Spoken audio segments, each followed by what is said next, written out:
शायद ही किसी सभा के लिए यह सभा हमारे यहाँ आमतौर पर होने वाली सभाओं से थोड़ी अलग होगी। ज्यादातर हर बार जब हम यहाँ एकत्र होते हैं तो यह एक सभा होती है बीमारों की चंगाई के लिए और शारीरिक आवश्यकताओं के लिए।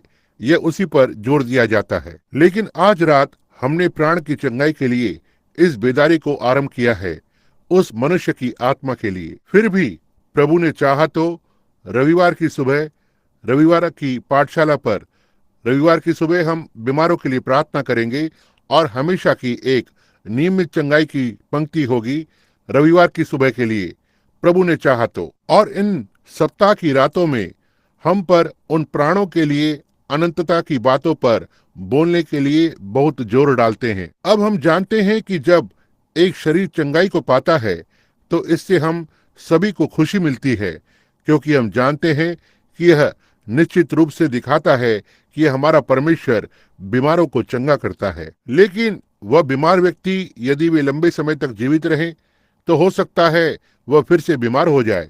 हो सकता है कि उसी बीमारी के साथ जिससे वे चंगे हुए थे और यह चंगाई को नहीं निकालता है। डॉक्टर निमोनिया के लिए दवा देगा और हो सकता है कि 2 दिन बाद वे निमोनिया से मर जाएं। उन्हें ठीक घोषित करने के बाद यह फिर से होता है। लेकिन जब वो प्राण चंगा हो जाता है तब आप में अनंत जीवन होता है। और मैं विश्वास करता हूँ कि हम प्रभु यीशु के आगमन के बहुत करीब हैं।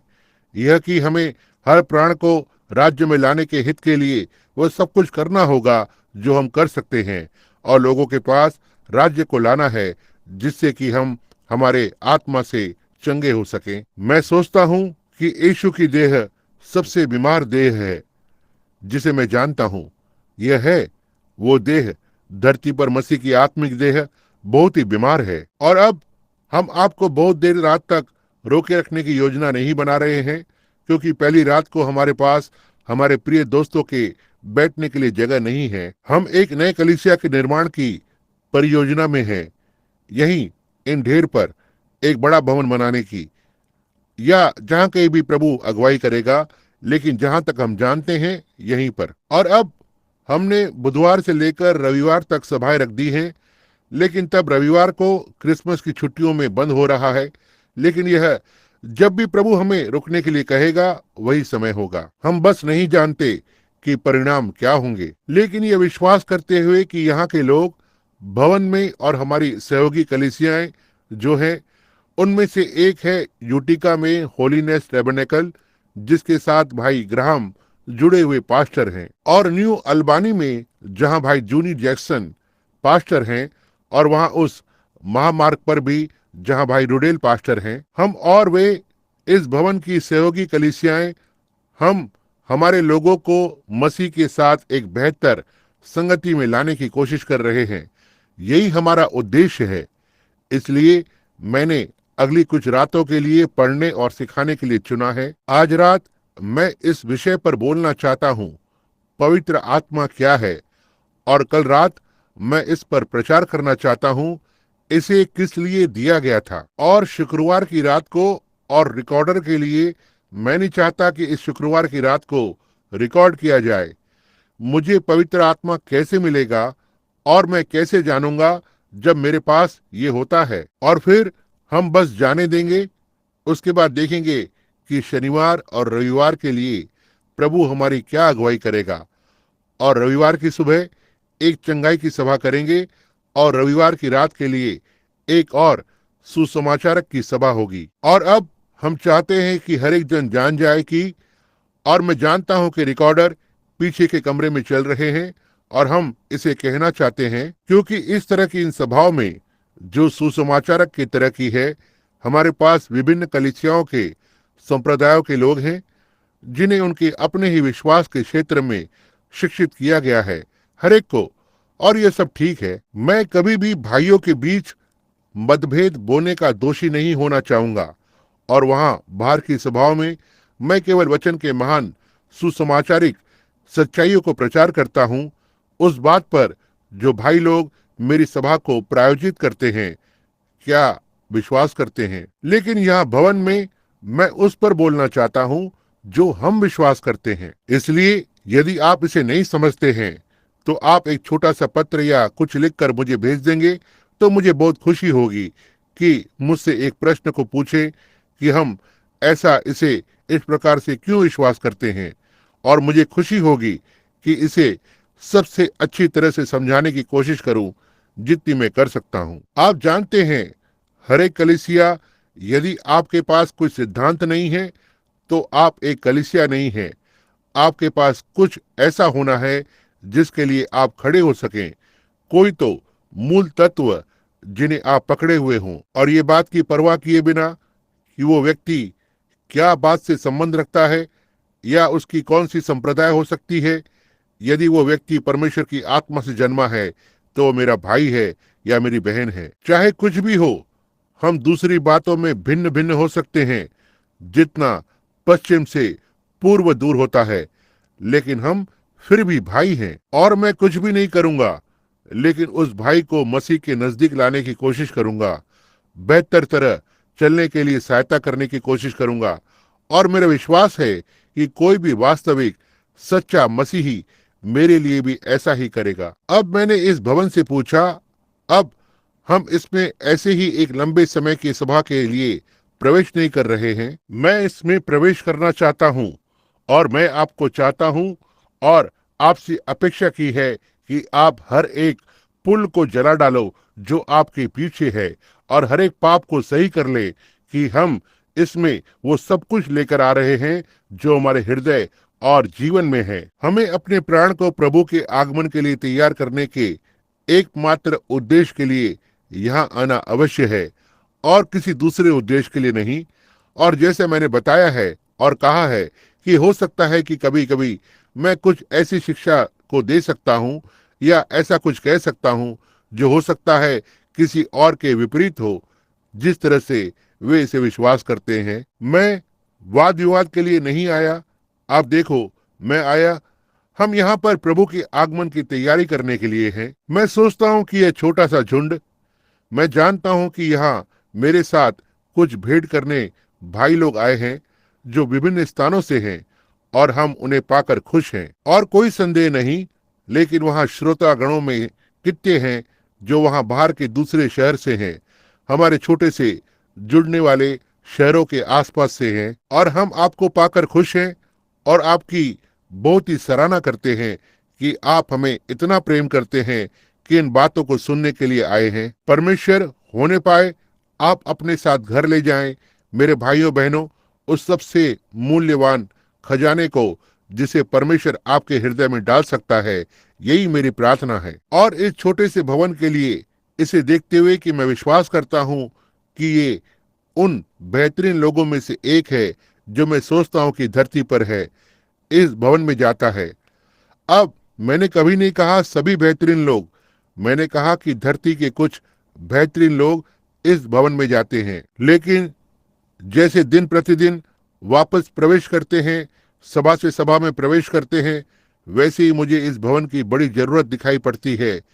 इसमें एक बड़ी जरूरत है, और वह है एक भरा जाना या एक समर्पण, एक गंभीर जीवन, परमेश्वर के साथ नजदीक से चलना। और मैंने उनसे ऐसा करने की प्रतिज्ञा की है कि उनके लिए इन संदेशों को रखूं, और हमें आपको इसमें लाने के लिए और हमारे साथ वचन के इर्द गिर्द सहभागिता करने के लिए खुशी है। जैसे हम शिक्षा देते हैं और इन बातों को बाहर लाने की कोशिश करते हैं। अब पहली 3 रातों को हम प्रचार करने के लिए कोई विषय नहीं लेंगे, लेकिन परमेश्वर के वचन से शिक्षा के लिए एक संदेश लेंगे। और अब क्योंकि मैं किसी से ऐसा कुछ भी करने के लिए नहीं कहूंगा जो मैं स्वयं नहीं करूंगा, और यह सप्ताह मेरे लिए पूर्ण एक कलवरी रहा है। मैं अंधकार होने के बहुत ही नजदीक रहा हूं, जैसा कि मैं इसे रखूंगा, इतना तक कि मैं लगभग अपने आपे में नहीं था। लेकिन मैंने पूरी तरह से हर एक इच्छा को समर्पित किया है, और हर एक उस चीज को जिसे मैं जानता हूं प्रभु को समर्पित किया है। एक रात, लगभग मध्य रात, कुछ समय के बाद पत्नी और मैं बैठने के बाद और प्रार्थना कर रहे थे और प्रभु से बातें कर रहे थे, छोटे से स्टूल पर हमारे सामने के कमरे में 2 खुली बाइबल के साथ हमने खुद को परमेश्वर के लिए नए सिरे से समर्पित किया। एक संपूर्ण सेवा के लिए कि हम अपनी खुद की इच्छाओं को समर्पण करें और हर एक चीज और हर एक नकारात्मक विचार और प्रभु यीशु की सेवा करने के लिए। और मुझे विश्वास है कि आपका भी यही मनोभाव रहा है कि आपने भी इसी बात को किया है। फिर जब हम आज रात को आ रहे हैं तो पवित्र भूमि पर आ रहे हैं, उन लोगों के बीच जो प्रार्थना करते हैं और उपवास करते हैं और प्रायश्चित करते हैं और परमेश्वर से कुछ तो पाने के लिए तैयार हो रहे हैं। और मैं जानता हूं कि जो भूखा आएगा वह भूखा नहीं जाएगा, लेकिन परमेश्वर जीवन की रोटी को खिलाएगा। अब इससे पहले कि हम उसकी पवित्र किताब को पढ़ें, आइए हम प्रार्थना करने के लिए कुछ क्षण के लिए हमारे सिरों को झुकाएं। प्रभु, आज रात इस स्थान पर पहले ही प्रार्थना की जा चुकी है। वहां पर सियोन के गीतों को आपके बच्चों के द्वारा गाया गया है, उनके हृदय ऊपर उठ चुके हैं और हम यहाँ पर खुद को आपको समर्पित करने के लिए आए हैं और हमारे प्राण की गहराई से आपकी आराधना करने के लिए आए हैं। और हम इसे आपके स्मरण के लिए बता रहे हैं प्रभु कि जब आपने पहाड़ पर बैठकर आपके चेलों को शिक्षा दी, आपने कहा, धन्य है वे जो धर्म के भूखे और प्यासे हैं, क्योंकि वे तृप्त किए जाएंगे। आपने इसकी प्रतिज्ञा की प्रभु। हम आज रात खुले हुए हृदय से आते हैं, हम भूखे और प्यासे आ रहे हैं और हम जानते हैं कि आप अपनी प्रतिज्ञा को पूरा करेंगे। जैसा कि हम बाइबल के इन पवित्र पन्नों को खोलने का यत्न करते हैं ताकि इसके अंदर की बातों को पढ़े, होने पाए कि पवित्र आत्मा तब इसे हर एक हृदय में ले जाए और होने पाए कि वो बीज गहराई में जाकर गिरे। बहुतायत सा विश्वास जो वचन के द्वारा किया गया हर एक प्रतिज्ञा को पूरा करेगा। प्रभु, हमारी सुने और हमें शुद्ध कीजिए और हमें परखें। और यदि हमारे विषय में कोई अशुद्ध बात है प्रभु, कोई भी अस्वीकृत पाप और कुछ भी जो सही नहीं है, इसे अभी प्रकट कीजिए प्रभु। हम सीधे जाकर और इसे सही करेंगे, क्योंकि हम महसूस करते हैं कि हम प्रभु यीशु के आगमन की परछाई में जी रहे हैं। और हे पवित्र परमेश्वर, हम आज रात आपके न्याय की छाया में आए हैं और हम हमारे जीवन में एक नए सिरे से समर्पण करते हैं और पवित्रीकरण और पवित्र आत्मा से भरने के लिए विनंती करते हैं। देखते हुए कि बेदारी की आग धुंधली पड़ने लगी है, आइए हम वचन की लकड़ी को फेंकें, जिससे कि ये एक नई आग को सुलगा सके कि हमारे हृदय जोश से भर जाएं। प्रभु, हमें आपके बहुमूल्य वचन और अपने लहू और आपके अनुग्रह के जरिए से पवित्र करें, हम विनंती करते हैं। और सारा धन्यवाद और स्तुति आपको मिले। हमारे हृदय से सारे पक्षपात ले लीजिए। हे प्रभु, हमें शुद्ध करें, हमें शुद्ध हृदय और शुद्ध हाथ और शुद्ध मन दीजिए, जिससे कि हम आपके पवित्र स्थान में आ सकें, रात के बाद रात आनंदित होते हुए और आपकी आत्मा से भरे हुए। हम इसे यीशु के नाम में और उसकी खातिर मांगते हैं, आमीन। मैं ठीक अभी वचन को पढ़ना चाहूंगा, और जब मैं आपसे चाहता हूं कि अपनी बाइबल, अपनी कलम, अपने पन्नों को वचनों के लिए लेकर आए। यदि आप ऐसी इच्छा रखते हैं तो यह बहुत अच्छा होगा। और अब जब आप प्रेरितों के काम के 7वें अध्याय को निकालते हैं आरंभ करने के लिए, प्रश्न के उत्तर के लिए, या इस प्रश्न के उत्तर को देना आरंभ करते हुए, पवित्र आत्मा क्या है? कुछ भी ऐसा नहीं है जो शैतान को पराजित करेगा। धरती पर अभी तक ऐसा कुछ भी नहीं हुआ है जो परमेश्वर के वचन की तरह शैतान को हरा सके। यीशु ने अपने बड़े युद्ध में इसका उपयोग किया। उसने कहा, ऐसा लिखा है। और आज सुबह जब मैं सुन रहा था कुछ दिन पहले के एक प्रसारण को, जो ऐसा दिखा कि इसने बताना चाहा कि सृष्टि बस कुछ एक साथ उड़कर कुछ राख से ऊपर आई और कुछ फास्फोट और धरती के कुछ रसायन और गर्म सूर्य के प्रकाश ने जीवन के जीवाणु की सृष्टि की और जीवन को बाहर लाया। कितना हास्यास्पद है, जबकि सूर्य का प्रकाश किसी भी जीवन के जीवाणु को मार डालेगा।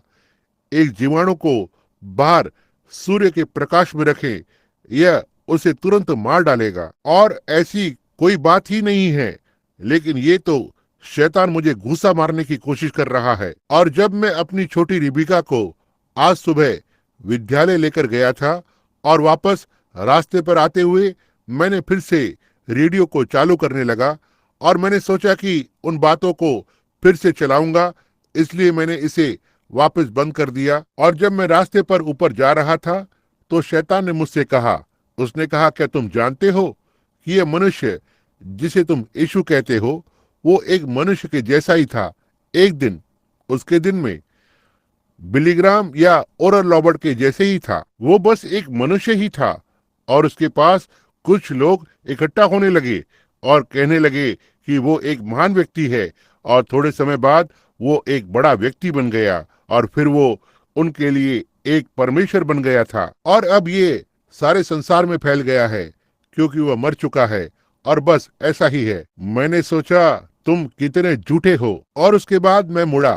तभी जब मैं ग्राहम स्ट्रीट को पार कर रहा था, मैंने कहा था, शैतान, तू जो मेरे विवेक से बातें कर रहा है, मैं तुझसे कुछ बातों को पूछना चाहता हूँ। ये कौन था जिसके बारे में इब्रानी भविष्यवक्ताओं ने बातें की थी कि वो आएगा? वो अभिषिक्त मसीहा कौन था? उस मनुष्य के ऊपर क्या था जिसने उसके यहाँ आने से हजारों वर्ष पहले उसे देखा था और उसके जीवन के बारे में बताया था? वो कौन था जिसने इसे शब्द दर शब्द पहले ही बताया था?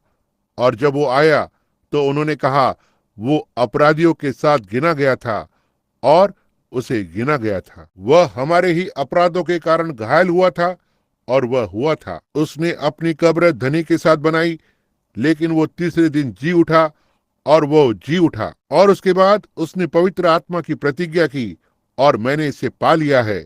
तो हो सके तो तुम इससे अच्छा होगा दूर ही रहो, क्योंकि ये वचन में लिखा है और हर एक वचन सच्चा है। तब वो चला गया। केवल उसे वचन को दे दें, यही उसे भगाता है। वो उस वचन के सामने खड़ा नहीं हो सकता, क्योंकि ये प्रेरणा से है। आइए आज रात को प्रेरितों के काम की किताब के 7वें अध्याय से पढ़ना आरंभ करें। तब महायाजक ने कहा, क्या ये बातें यूं ही है?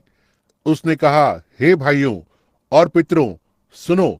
हमारा पिता अब्राहम हाराम में बसने से पहले जब मिसोपोटामिया में था, जो तेजों में परमेश्वर ने उसे दर्शन दिया और उससे कहा कि तू अपने देश और अपने कुटुंब से निकलकर उस देश में चला जा जिसे मैं तुझे दिखाऊंगा। तब वह कसदियों के देश से निकलकर बाहर आया और हाराम में जा बसा। और उसके पिता की मृत्यु के बाद परमेश्वर ने उसको वहां से इस देश में लाकर बसाया जिसमें अब तुम बसते हो। और उसको कुछ मिरास वरन पैर रखने भर की भी उसमें जगह न दी, परंतु प्रतिज्ञा की कि मैं ये देश तेरे और तेरे बाद तेरे वंश के हाथ कर दूंगा। यद्यपि उस समय उसके कोई पुत्र भी न था। और परमेश्वर ने यो कहा कि तेरी संतान के लोग पराये देश में परदेसी होंगे और कि वे उन्हें दास बनाएंगे और उन्हें 400 वर्ष तक के लिए दुख देंगे। फिर परमेश्वर ने कहा, जिस जाति के वे दास होंगे उसको मैं दंड दूंगा और इसके बाद वे निकलकर और इसी देश में मेरी सेवा करेंगे। और उसने उससे खतने की वाचा बांधी और इसी दशा में इजाक उससे उत्पन्न हुआ और 8वें दिन उसका खतना किया गया और इजाक से याकूब और याकूब से 12 कुलपति उत्पन्न हुए। इस स्थान पर हम उस विषय में जाना चाहते हैं जो मैं सोचता हूं कि जो आज का असाधारण विषय है, पवित्र आत्मा क्या है, ये क्या है। और अब जिस कारण से मैंने इस विषय को लिया है, इस तरह कतार में आप आकर और पवित्र आत्मा को नहीं पा सकते हैं जब तक आप यह नहीं जानते कि यह क्या है, और आप इसे ग्रहण नहीं कर सकते यदि आप जानते हैं कि यह क्या है, जब तक आप विश्वास नहीं करते हो कि यह आपको दिया गया है और यह आपके लिए है, और तब आप यह नहीं जान सकते हैं कि आपने इसे पाया है या नहीं, जब तक आप ये नहीं जानते कि यह क्या परिणाम को लाता है। इसलिए यदि आप जानते हैं कि यह क्या है और यह किसके लिए है, और जब यह आता है तो यह किस कार्य को करता है, तब आप जान जाएंगे आपने क्या पाया है।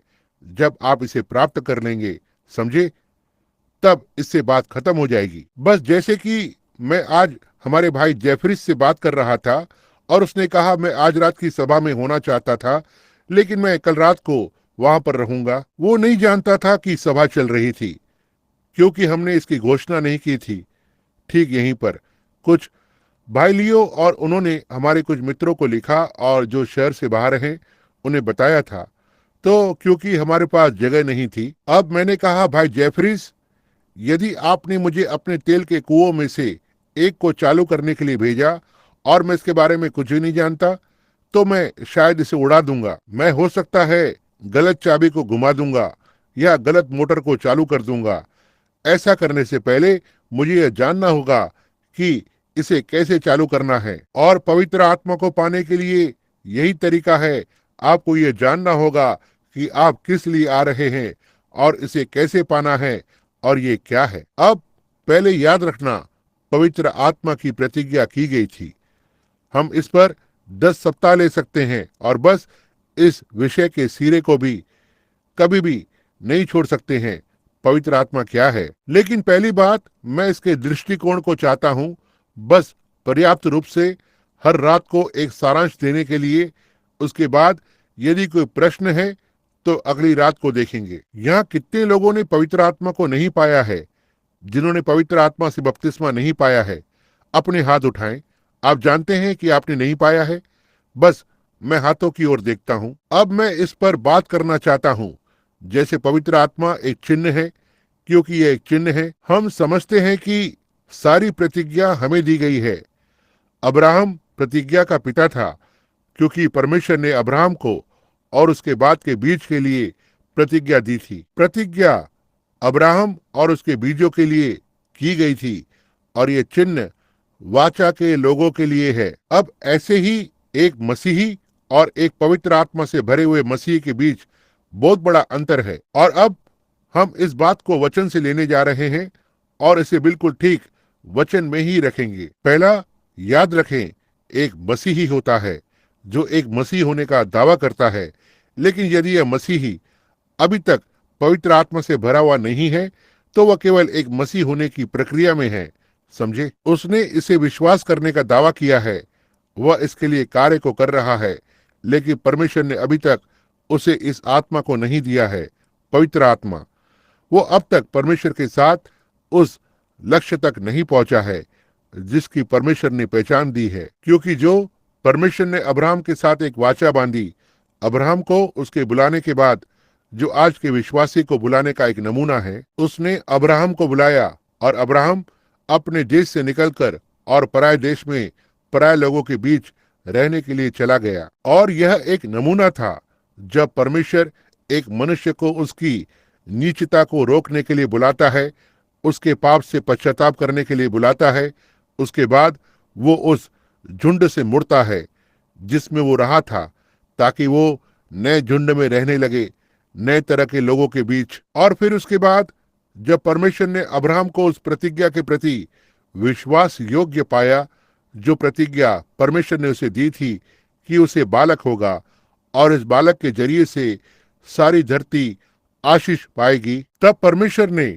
उसे एक चिन्ह देने के द्वारा उसके विश्वास की पुष्टि की, और वो चिन्ह खतना था, और खतना पवित्र आत्मा का एक नमूना है। इस अध्याय के अगले ही पद में, जिसे हम अभी पढ़ रहे हैं, यदि आप इसे लिखना चाहते हैं, और यह स्तिफुस ने 51 पद में कहा, हे हठीले मन और कान के खतना रहित लोगों, तुम सदा पवित्र आत्मा का विरोध करते हो, जैसा तुम्हारे बाप दादे करते थे वैसे ही तुम भी करते हो। खतना पवित्र आत्मा का एक नमूना है, और जब उसने परमेश्वर को उसकी प्रतिज्ञा पर स्वीकार किया था, उसके बाद परमेश्वर ने अब्राहम को उस खतना का चिन्ह दिया, और वो एक पराये देश में चला गया। देखा, यह एक चिन्ह था और उसकी सारी संतान और उसके बाद के उसके बीज, उनके शरीर में यह चिन्ह होना चाहिए, क्योंकि यह पहचान थी। ये उन्हें अन्य सारे लोगों से अलग करना था। यह जो खतना का चिन्ह था, और यही है जो आज परमेश्वर उपयोग करता है। यह हृदय के खतने का वो चिन्ह है। वो पवित्र आत्मा यह परमेश्वर की कलीसिया को बनाता है, जो सारे संस्थाओं, मत विश्वासों और संप्रदायों से एक अलग हुई कलीसिया है। वे सभी प्रकार के संप्रदायों में हैं, लेकिन फिर भी वे एक अलग हुए लोग हैं। आप मुझे एक मनुष्य के साथ 2 मिनट बात करने दें, मैं आपको बता सकता हूं कि उसने पवित्र आत्मा को पाया है या नहीं। वैसे ही आप पता कर सकते हैं। यह उन्हें अलग करता है। यह एक छाप है, यह एक चिन्ह है, और पवित्र आत्मा एक चिन्ह है। और ये कोई भी बालक जिसने पुराने नियम में खतना से इनकार किया, जो कि पवित्र आत्मा की प्रतिछाया था, उसे लोगों के बीच से अलग कर दिया गया। यदि उसने खतना करवाने से इनकार कर दिया, तो वो बाकी सभा के लोगों के साथ संगति नहीं कर सकता था। अब यह आज के लिए नमूना है। एक व्यक्ति जो पवित्र आत्मा के बपतिस्मा को लेने से इनकार करेगा, उसके पास कोई संगति नहीं हो सकती है उन लोगों के बीच जिनके पास पवित्र आत्मा है। आप बस ऐसा नहीं कर सकते। आपके पास एक स्वभाव होना है। जैसे कि ये मेरी माँ हमेशा कहा करती थी, समान पंखों के पक्षी एक साथ रहते हैं। तो ठीक है, ये एक पुरानी कहावत है, लेकिन यह एक सच बात है। आप पिंडुक और कौओं की संगति को नहीं देखते हैं। उनका भोजन अलग होता है, उनकी आदतें अलग होती है, उनकी इच्छाएं अलग होती है। और इसी तरह से संसार के साथ और मसीही के साथ होता है। जब आपका पवित्र आत्मा के द्वारा खतना किया जाता है, जिसका अर्थ कुछ मांस को काटना होता है। खतना केवल पुरुष में ही हो सकता है, लेकिन यदि स्त्री किसी पुरुष से विवाह करती है, तो वह उसी का भाग बन जाती है और उसके साथ उसका खतना हो जाता है। आपको याद है तीमुथियुस में, जहां पर इसने कहा, तो भी वो बच्चे जनने के द्वारा उद्धार पाएगी, यदि वो संयम सहित विश्वास और पवित्रता में स्थिर रहे। अब खतना, आप जानते हैं, जब सारा उसके पीछे तंबू में हंसी दूत के संदेश पर, जब उसने कहा, अब्राहम, नहीं जानते हुए वह कौन था, एक अनजान, तेरी पत्नी सारा कहाँ है? उसने कैसे जाना कि उसकी एक पत्नी थी? जैसा कि यीशु ने कहा, जैसा ये लूत के दिनों में था, वैसा ही मनुष्य के पुत्र के आगमन में भी होगा। याद रखें, वे चिन्ह संसार में धर्मवादियों के बीच वहां सदोम और अमोरा के लिए वचनबद्ध नहीं थे, लेकिन यह चुने हुए लोगों के लिए था जिन्हें बुलाया गया था। और अब्राहम को बुलाया गया था, और वचन की कलीसिया का अर्थ होता है बाहर बुलाए गए, अलग किए हुए, जैसा अब्राहम ने अपने आप को अलग किया और खतना किया गया था। और जब सारा दूत के उसी संदेश पर हंसी, तब परमेश्वर उसे उसी जगह पर मार डालता, लेकिन वह अब्राहम की परवाह किए बिना सारा की परवाह नहीं कर सकता था, क्योंकि वे एक थे, वो उसका भाग थी। अब तुम 2 नहीं रहे, बल्कि एक हो। इसलिए खतना, पवित्र आत्मा आज हृदय का खतना करता है, और यह एक चिन्ह है, एक दिया गया चिन्ह। एक दिन किसी ने कहा, मैं इसे केवल दोहराता हूँ, मजाक के रूप में नहीं, क्योंकि यह सच है, लेकिन ये एक मजाक जैसा दिखाई देता है।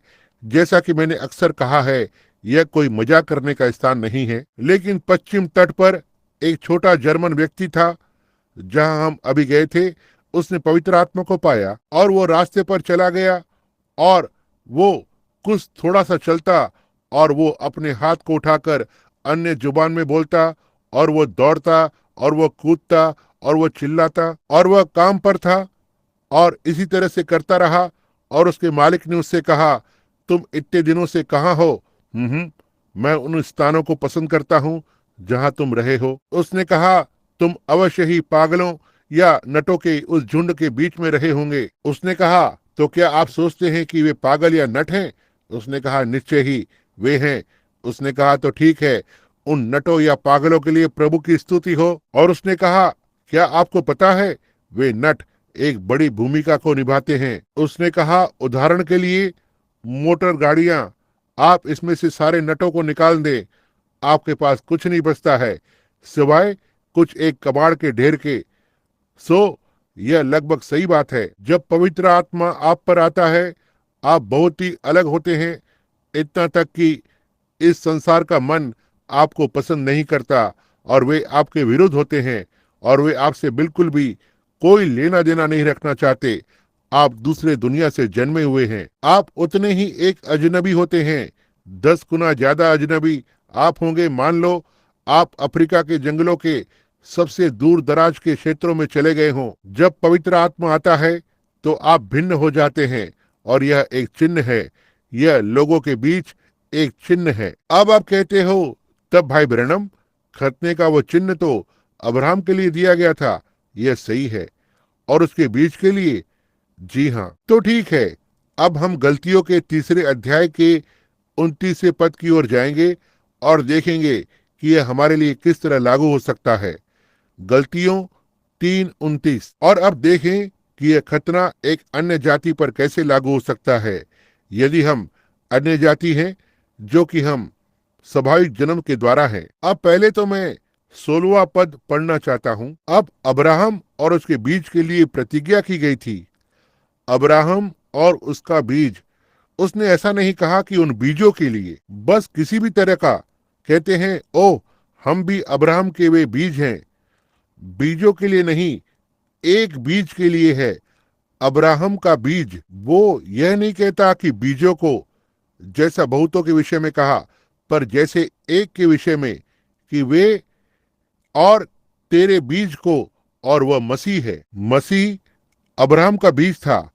क्या आप यह विश्वास करते हैं? तो ठीक है।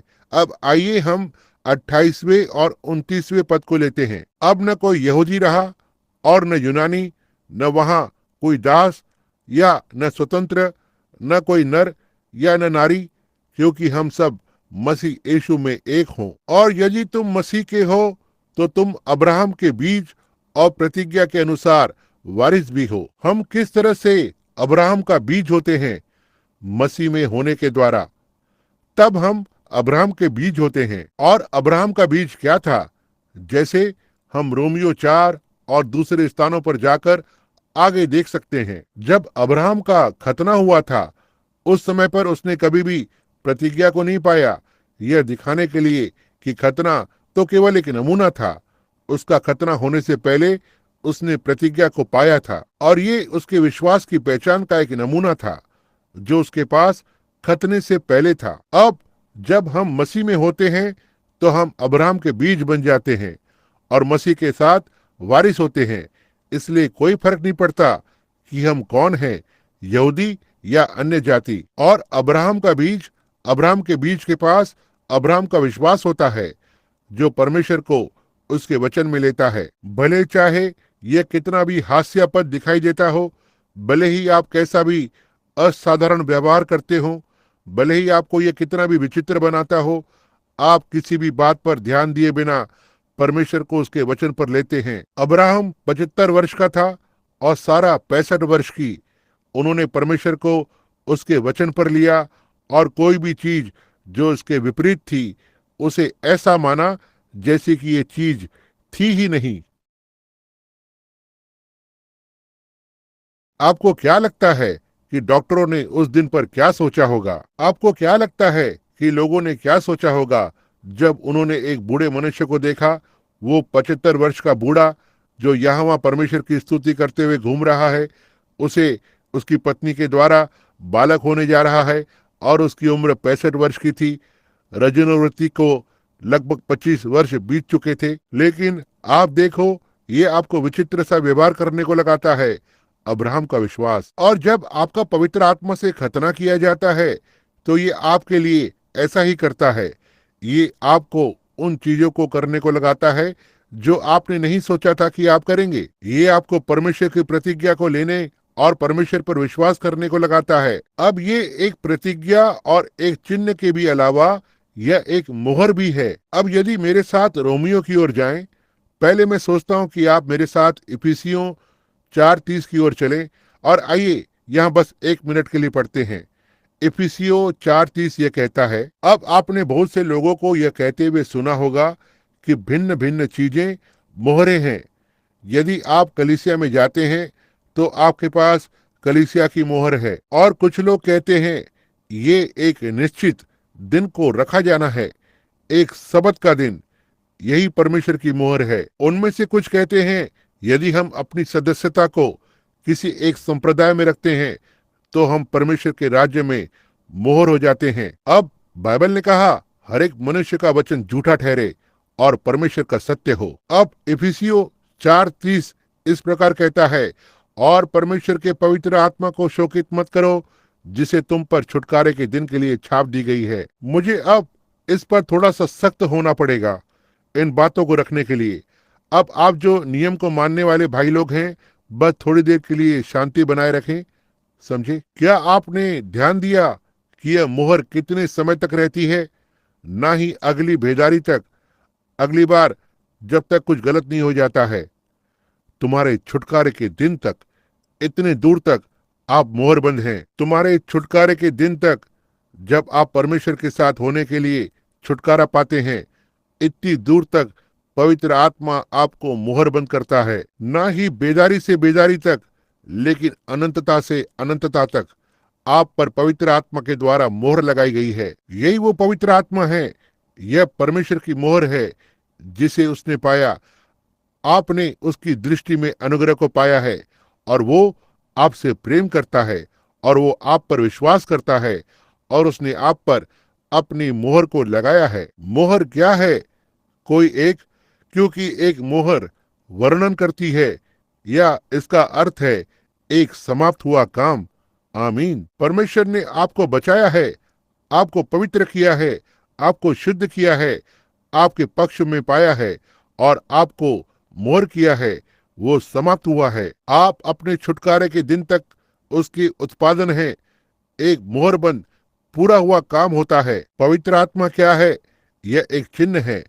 हम उस पर थोड़ी देर बाद जाएंगे एक दूसरे संदेश में। वो चिन्ह जिसके बारे में पौलुस ने बोला था, अन्य भाषा बोलना विश्वासियों के लिए, मतलब अविश्वासियों के लिए एक चिन्ह था। अब ध्यान दें, लेकिन इसमें पवित्र आत्मा एक चिन्ह है, मेरा मतलब, और पवित्र आत्मा एक मोहर है। यह एक चिन्ह है जो परमेश्वर ने अपने चुने हुए बच्चों को दिया है। इसे अस्वीकार करना ये लोगों से अलग हो जाना है, और इसे ग्रहण करना संसार और संसार की सारी चीजों से समाप्त हो जाना है, और एक उत्पादन होने के लिए जिस पर परमेश्वर ने स्वीकृति की मोहर लगाई है। मैं यहाँ पर हैरी वाटरबेरी के साथ रेल मार्ग पर काम किया करता था, और हम एक गाड़ी के डिब्बे में सामान लादने के लिए वहां जाते थे। मेरा भाई डॉक वहां पीछे खड़े होकर गाड़ी के डिब्बे में सामानों को लादने में सहायता करते थे। जब एक गाड़ी के डिब्बे में सामान को भरा जाता है तो वे उस गाड़ी के डिब्बे की जांच करते हैं, वो निरीक्षक या जांच करने वाले, और यदि उसे कोई भी चीज ढीली ढाली मिले जहां से वो चीज गिर जाए या टूट जाए, या कोई भी चीज जो खराब कर देगी, तो वो उस गाड़ी के डिब्बे को तब तक मोहर नहीं करेगा जब तक कि वो गाड़ी का डिब्बा पूरी तरह से भर न जाए। यहाँ तक कि पूरी तरह से भर न जाए, और ऐसा करने से उस गाड़ी के चलने पर जो हिलावट होती है उससे अंदर की उत्पादन की कोई भी परेशानी नहीं होगी। यही वो कारण है कि हमें इतनी मोहर नहीं लगती। हम चीजों के विषय में बहुत ही ढीले डाले हैं। जब निरीक्षण करने वाला आपके जीवन की जांच करता है, यह देखने के लिए कि क्या आप चीजों के विषय में थोड़े कहीं ढीले डाले तो नहीं है। क्या आपके प्रार्थना के जीवन के विषय में थोड़े ढीले ढाले हैं? मन स्थिति के विषय में थोड़े ढीले ढाले हैं? जुबान के विषय में थोड़े ढीले ढाले हैं? दूसरों के बारे में बात करने के विषय वो कभी भी गाड़ी के डिब्बे को मोहर नहीं करेगा। कुछ गंदी आदतें, कुछ घिनौनी बातें, कुछ अश्लील विचार वो गाड़ी के डिब्बे को मोहर नहीं कर सकता है। लेकिन जब वो निरीक्षक हर एक चीज को अपने स्थान पर पाता है, उसके बाद वो इसे मोहर बंद कर देता है। कोई भी उस मोहर को खोलने की हिम्मत नहीं करेगा जब तक कि वो गाड़ी का डिब्बा अपने मंजिल तक नहीं पहुंच जाता, जहां के लिए उसे मोहर किया गया है। वहां है ये, मेरे अभिषिक्त को मत छूना, मेरे भविष्यवक्ताओं की कोई हानि न पहुंचाना, क्योंकि मैं तुमसे कहता हूं कि तेरे लिए अच्छा होगा कि तेरे गले में चक्की का पाट लटकाया जाता और तुम्हें समुद्र की गहराई में डुबा दिया जाता, यहाँ तक कि इनमें से छोटे पर जो मोहर हुए हैं उन्हें ठेस पहुंचाने या कुछ हिलाने की कोशिश करने पर भी। आपने देखा इसका क्या मतलब है?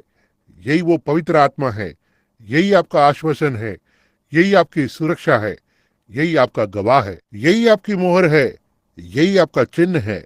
मैं स्वर्ग से बंधा हुआ हूँ। इसकी चिंता मत करो कि शैतान क्या कहता है। मैं स्वर्ग से बंधा हुआ हूँ। क्यों? उसने मुझे मोहरबंद किया है, उसने मुझे इसे दिया है, उसने मुझे अपने राज्य में मोहरबंद किया है और मैं महिमा से बंधा हुआ हूँ। हवाओं को चलने दो, शैतान को करने दो जो वो करना चाहता है। परमेश्वर मुझे मेरे छुटकारे के दिन तक मोहरबंद कर चुका है। आमीन। यही है वो जो पवित्र आत्मा है। ओह, आपको यह चाहिए। मैं इसके बिना नहीं चल सकता। वहाँ बहुत कुछ कहा जा सकता है, लेकिन मुझे पक्का है कि आप जानते हैं कि मैं किस बारे में बोल रहा हूँ। अब आइए हम केवल 1 मिनट के लिए यूहन्ना 14 की ओर भी जाएंगे। मैं बस वचन से प्रेम करता हूँ, यही सच्चाई है। अब परमेश्वर का आत्मा, वो पवित्र आत्मा क्या है? यह आप में मसीह की आत्मा है। अब इससे पहले कि हम पढ़ें, मैं यहाँ कुछ टिप्पणियों के शब्दों को कहना चाहता हूँ। पवित्र आत्मा क्या है? यह एक मोहर है। पवित्र आत्मा क्या है? यह एक वाचा है। पवित्र आत्मा क्या है? ये एक चिन्ह है। तब पवित्र आत्मा क्या है? यह एक यीशु मसीह की आत्मा आप में है। समझे? थोड़ी देर रह गई है।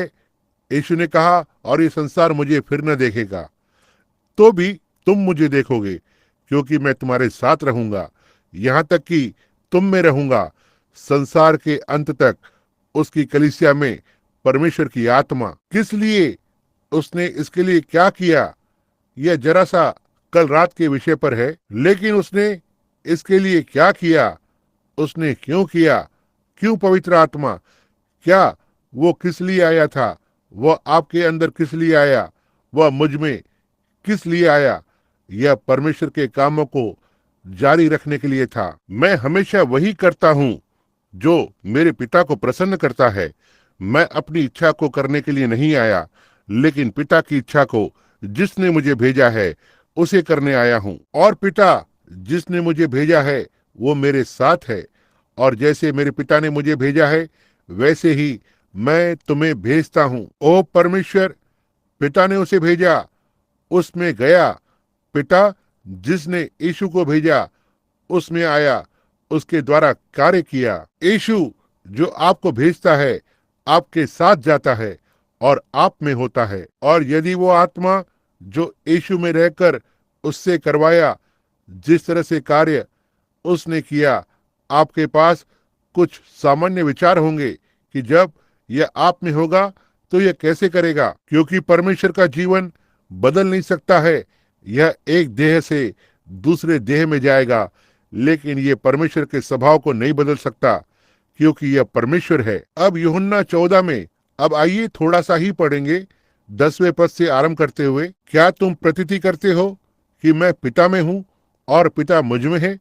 वे काम, ये बातें जो मैं तुमसे कहता हूँ अपनी ओर से नहीं कहता, परंतु पिता मुझ में रहकर अपने काम को करता है।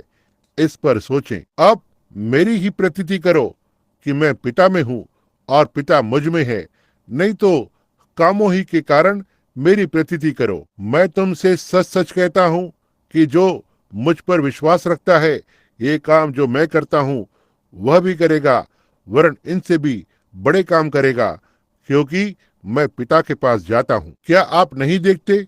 देखा उसने वहां किस तरह से कहा। अब इसे देखिए, यह कैसे बाहर आता है। मैं अब थोड़ा सा आगे पढ़ूंगा। हम आगे 20वें पद को पढ़ने जा रहे हैं। और जो कुछ तुम मांगोगे, आइए देखते हैं मेरे पास। हाँ, ठीक है। और जो कुछ तुम मेरे नाम से मांगोगे वही मैं करूंगा, कि पुत्र के द्वारा पिता की महिमा हो। यदि तुम मुझसे मेरे नाम से कुछ मांगोगे तो मैं उसे करूंगा। यदि तुम मुझसे प्रेम रखते हो तो मेरी आज्ञाओं को मानोगे। और मैं पिता से विनती करूंगा, अब ध्यान देना, और वह तुम्हें एक और सहायक देगा कि वह सर्वदा तुम्हारे साथ रहे, अर्थात सत्य का आत्मा, जिसे संसार ग्रहण नहीं कर सकता, क्योंकि वह न उसे देखता है और न उसे जानता है। लेकिन तुम उसे जानते हो, क्योंकि वह तुम्हारे साथ रहता है और वह तुम में होगा। तब वो आत्मा कौन है? पवित्र आत्मा क्या है? यह मसीह आप में है, वो सहायक, यही पवित्र आत्मा है। और जब वो सहायक आता है तो वो उन्हीं कामों को करेगा जो मैंने किए। जब वो सहायक मुझ में होता है, मैं पिता से विनती करूंगा और वह तुम्हें इस सहायक को देगा। आप सहायक को जानते हैं, संसार उसे नहीं जानता, कभी नहीं जान पाएगा, लेकिन तुम उसे जानते हो, क्योंकि वह अब तुम्हारे साथ रहता है।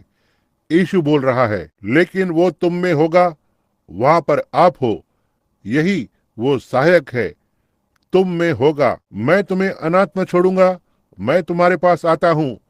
मैं नहीं, अब यही वो सहायक मसीह है, यही है जो पवित्र आत्मा है, वही मसीह है। और थोड़ी देर रह गई है कि फिर संसार मुझे न देखेगा, परंतु तुम मुझे देखोगे, इसलिए कि मैं जीवित हूं, तुम भी जीवित रहोगे। ओह, हम आगे और आगे जा सकते हैं, लेकिन आपको बता देंगे वो है क्या। वो एक मोहर है, वो एक चिन्ह है, वो एक ढांढस देने वाला है। देखो वो सब क्या है? अब्राहम का बीज, उसका उत्तराधिकारी है। आइए अब इसे भी देखेंगे कि वो सहायक इसके अलावा और क्या है। आइए पहले यूहन्ना 16:7 पर जाएंगे, देखेंगे कि वो क्या एक वकील भी नहीं है। आप जानते हैं कि एक वकील क्या होता है? एक वकालत करता है।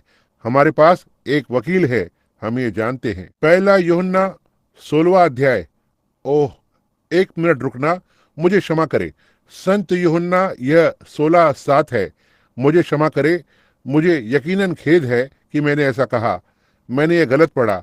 16:7 निकालें। तो भी मैं तुमसे सच कहता हूं कि मेरा जाना तुम्हारे लिए अच्छा है, क्योंकि यदि मैं न जाऊं तो वह सहायक तुम्हारे पास न आएगा, परंतु यदि मैं जाऊंगा तो उसे तुम्हारे पास भेज दूंगा। और वह आकर संसार को पाप और धार्मिकता और न्याय के विषय में निरुत्तर करेगा। पाप के विषय में इसलिए कि वे मुझ पर विश्वास नहीं करते, और धार्मिकता के विषय में इसलिए कि मैं पिता के पास जाता हूं और तुम मुझे फिर न देखोगे।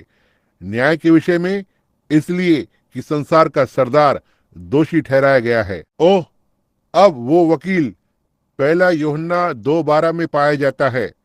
अब आइए इसे पढ़ते हैं, बस एक मिनट। पहला यूहन्ना 2:12। मैं आपसे क्षमा चाहता हूँ, ये पहला यूहन्ना 1 और 2 है। मैंने इन्हें लिख कर रखा है। पहला यूहन्ना 2, 1 से 2 तक। मेरे बालकों, मैं ये बातें तुम्हें इसलिए लिखता हूँ कि तुम पाप न करो, और यदि कोई पाप करे तो पिता के पास हमारा एक सहायक है, अर्थात धार्मिक यीशु मसीह। वो वकील कौन है? धार्मिक यीशु मसीह। और वही हमारे पापों का प्रायश्चित है, और केवल हमारे ही नहीं वरन सारे जगत के पापों का भी। पवित्र आत्मा क्या है? यह एक वकील है। क्या करता है? एक वकालत करने वाला क्या है? ये क्या करता है? एक वकील को वकालत करने के लिए रखते हैं। इसमें दया है। यह आपके स्थान पर खड़ा होता है। यह ऐसे काम को करता है जो आप नहीं कर सकते हैं। यही आपके पापों की प्रायश्चित्ता है। यह आपकी धार्मिकता है। यह आपकी चंगाई है। यह आपका जीवन है। यह आपका पुनरुत्थान है। ये वो सब कुछ है जो परमेश्वर के पास आपके लिए है। वो एक वकील है। हम भला इसके साथ विवरण के अंदर कैसे जा सकते हैं और उसे खुलासा कर सकते हैं कि किस तरह से जब ये हमारी अज्ञानता के लिए मध्यस्थता को करता है। कभी कभी जब हमें पवित्र आत्मा मिलता है, हम अज्ञानता पूर्वक किसी बात में डगमगाते हैं। पवित्र आत्मा वहां पर होता है ताकि हमारे लिए वकालत के काम को करे। वो हमारा वकील है, वह खड़ा होता है। वह हमारा वकील है, वह वहां खड़ा होता है और हमारे लिए सिफारिश करता है। हम अपने लिए सिफारिश नहीं करते हैं, क्योंकि हम में पवित्र आत्मा हमारे लिए सिफारिश करता है। पवित्र आत्मा वाक्य को देता है, कभी कभी ऐसे शब्दों के साथ जिन्हें आप समझ नहीं सकते, और वो हमारे लिए मध्यस्थता को करता है। यही है जो पवित्र आत्मा है। जब मैं कोई भी बात में चलता हूँ, मैं एक छोटे बच्चे के जैसे चलता हूँ। तुम छोटे बच्चे के जैसे चलते हो। हम शत्रुओं से भरी एक अंधेरी दुनिया में चल रहे हैं, पाप से भरी हुई, फंदों से भरी हुई, हर एक चीज से भरी हुई। आप कहते हैं, ओह मैं डरता हूँ, मैं मसीह जीवन को लेने से डरता हूँ, मैं ऐसा करने से डरता हूँ, मैं डरता हूँ कि मैं ऐसा करूंगा। डरो मत, हमारे पास एक वकील है। आमीन। ओह, वह हमारे साथ खड़ा है, वो हम में है और वह हमारे लिए मध्यस्थता को करता है। पवित्र आत्मा निरंतर निरंतर हमारे लिए एक वकील का काम कर रहा है। हर समय वह हमारा वकील है। ओह, हम उसके लिए किस तरह से परमेश्वर का धन्यवाद करें। एक मोहर, एक चिन्ह, जीवन की आत्मा, स्वर्ग का परमेश्वर, वो सहायक, वो जीवन, वकील, वो क्या है। ओह प्रभु, हम इसके साथ घंटों तक आगे जा सकते हैं। अब हम बस 1 मिनट के लिए बदलने जा रहे हैं। अब हम पूछने जा रहे हैं, अंत के दिनों में हमसे प्रतिज्ञा की गई, यह वकील, मोहर, प्रतिज्ञा, सब कुछ जो हमने आज रात उसके विषय में बात की है, साथ ही वो 10,000 गुना अधिक है। इसकी अंतिम दिन में हमसे एक प्रतिज्ञा की गई थी। उस दिन में ये उनके पास नहीं था। उनके शरीर में एक मोहर थी, एक टोकन और एक चिन्ह की नाई, विश्वास करते हुए कि ये आ रहा है, और वे व्यवस्था की परछाई में चले जिनका देह से खतना किया गया था। आज हम व्यवस्था की परछाई के द्वारा नहीं चलते हैं, हम पुनरुत्थान की सामर्थ के द्वारा चलते हैं। हम आत्मा की सामर्थ के द्वारा चलते हैं, जो हमारी सच्ची मोहर है, हमारा सच्चा वकील, हमारा सच्चा सहायक, हमारा सच्चा चिन्ह है कि हम ऊपर से जन्मे हैं। अनोखे, विचित्र लोग अजीब व्यवहार करते हुए, परमेश्वर को उसके वचन में लेते हुए, बाकी की हर एक चीज को गलत कहते हुए, परमेश्वर का वचन सही है। यही, ओह प्रभु, यही है वो जो पवित्र आत्मा है। क्या आप इसे चाहते हैं? क्या आप इसे पाना पसंद नहीं करेंगे? आइए देखें कि क्या इसकी प्रतिज्ञा की गई थी। अब आइए हम यशायाह की ओर जाएं। यशायाह की किताब, आइए यशायाह के 28वें अध्याय को लें। अब हम यशायाह 28 पर जा रहे हैं और हम लगभग आरंभ करेंगे। आइए 8वें पद को लें, देखेंगे कि उसके आने से 712 वर्ष पहले यशायाह ने क्या कहा। हम इस बारे में बहुत कुछ कह सकते हैं, पीछे जाकर वहां पीछे से लेते हुए, लेकिन हम ठीक यहाँ से आरंभ करेंगे और देखेंगे कि क्या यह कलीसिया से प्रतिज्ञा की गई थी। ये कौन से दिन आना था अंतिम दिनों में, जब एक भ्रष्टता होगी। अब याद रखें, यह शब्द बहुवचन में है, दिनों में, अंतिम 2 दिन, अंतिम 2000 वर्ष। अब 8वां पद, क्योंकि सब भोजन आसन गंदगी से भरे हैं, कोई शुद्ध स्थान नहीं बचा। आज इसे पाने के लिए हर कहीं ढूंढें, हर तरफ देखें और देखें कि क्या हम उस दिन में हैं। सारी मेजें, क्यों वे प्रभु भोज में जाते हैं, और पहली बात, खाद्य पदार्थ पंक्ति में हल्की रोटी का एक टुकड़ा लेते हैं या सोडा की पपड़ी लेते हैं और इसे तोड़कर और प्रभु भोज को करते हैं, जबकि इसे पवित्र आत्मा के हाथों से बनाया जाना चाहिए और वो बिना खमीर की रोटी होनी चाहिए। मसीह मलिन और गंदा नहीं है और रोटी उसका प्रतिनिधित्व करती है। एक और बात, वे उन लोगों को इसे देते हैं जो शराब पीते हैं, झूठ बोलते हैं, चोरी करते हैं, धूम्रपान करते हैं, तंबाकू चबाते हैं, बस कुछ भी करते हैं, जब तक वे कलीसिया से संबंध रखते हैं। इससे दूर रहें। यदि एक मनुष्य कभी इसे लेता है, जब हम इसे यहाँ खा रहे होते हैं, वह सांस लेते हुए और पीते हुए खुद के लिए दंड को ला रहा है, प्रभु के देह को नहीं पहचान रहा है। यदि वो जीवन को नहीं जीता है तो इससे दूर रहे। और यदि आप इसे नहीं लेते हैं तो ये दर्शाता है कि आपका अपना विवेक दोषी है। वो जो नहीं खाता उसका मेरे साथ कोई साझा नहीं, यीशु ने कहा। लेकिन प्रभु की सारी मेजें गंदगी से भर गई हैं, कोई भी स्थान शुद्ध नहीं है। सुनना, क्या ऐसी आज की तस्वीर नहीं है? वह किसको ज्ञान सिखाएगा और वो किसको अपने समाचार का अर्थ समझाएगा? कौन ज्ञान को सीखेगा और वो किसको अपने समाचार का अर्थ समझाएगा? तो ठीक है, धन्य हो परमेश्वर, मैं पेस्बिटेरियन हूँ, मैं मेथोडिस्ट हूँ, मैं पेंटिकॉस्टल हूँ, मैं नाजरीन हूँ, मैं पिलग्रिम होलीनेस हूँ। इसका परमेश्वर के लिए एक चीज का भी वास्ता नहीं है, बस ये एक और टेबल है। मैं किसी सिद्धांत का अर्थ समझाऊंगा। किस प्रकार का सिद्धांत? मेथोडिस्ट का, बैप्टिस्ट, प्रेस्बिटेरियन, पेंटिकॉस्टल का? बाइबल का सिद्धांत। मैं किसी सिद्धांत का अर्थ समझाऊंगा। आप कैसे जानेंगे? जब आपको यह मिल जाता है।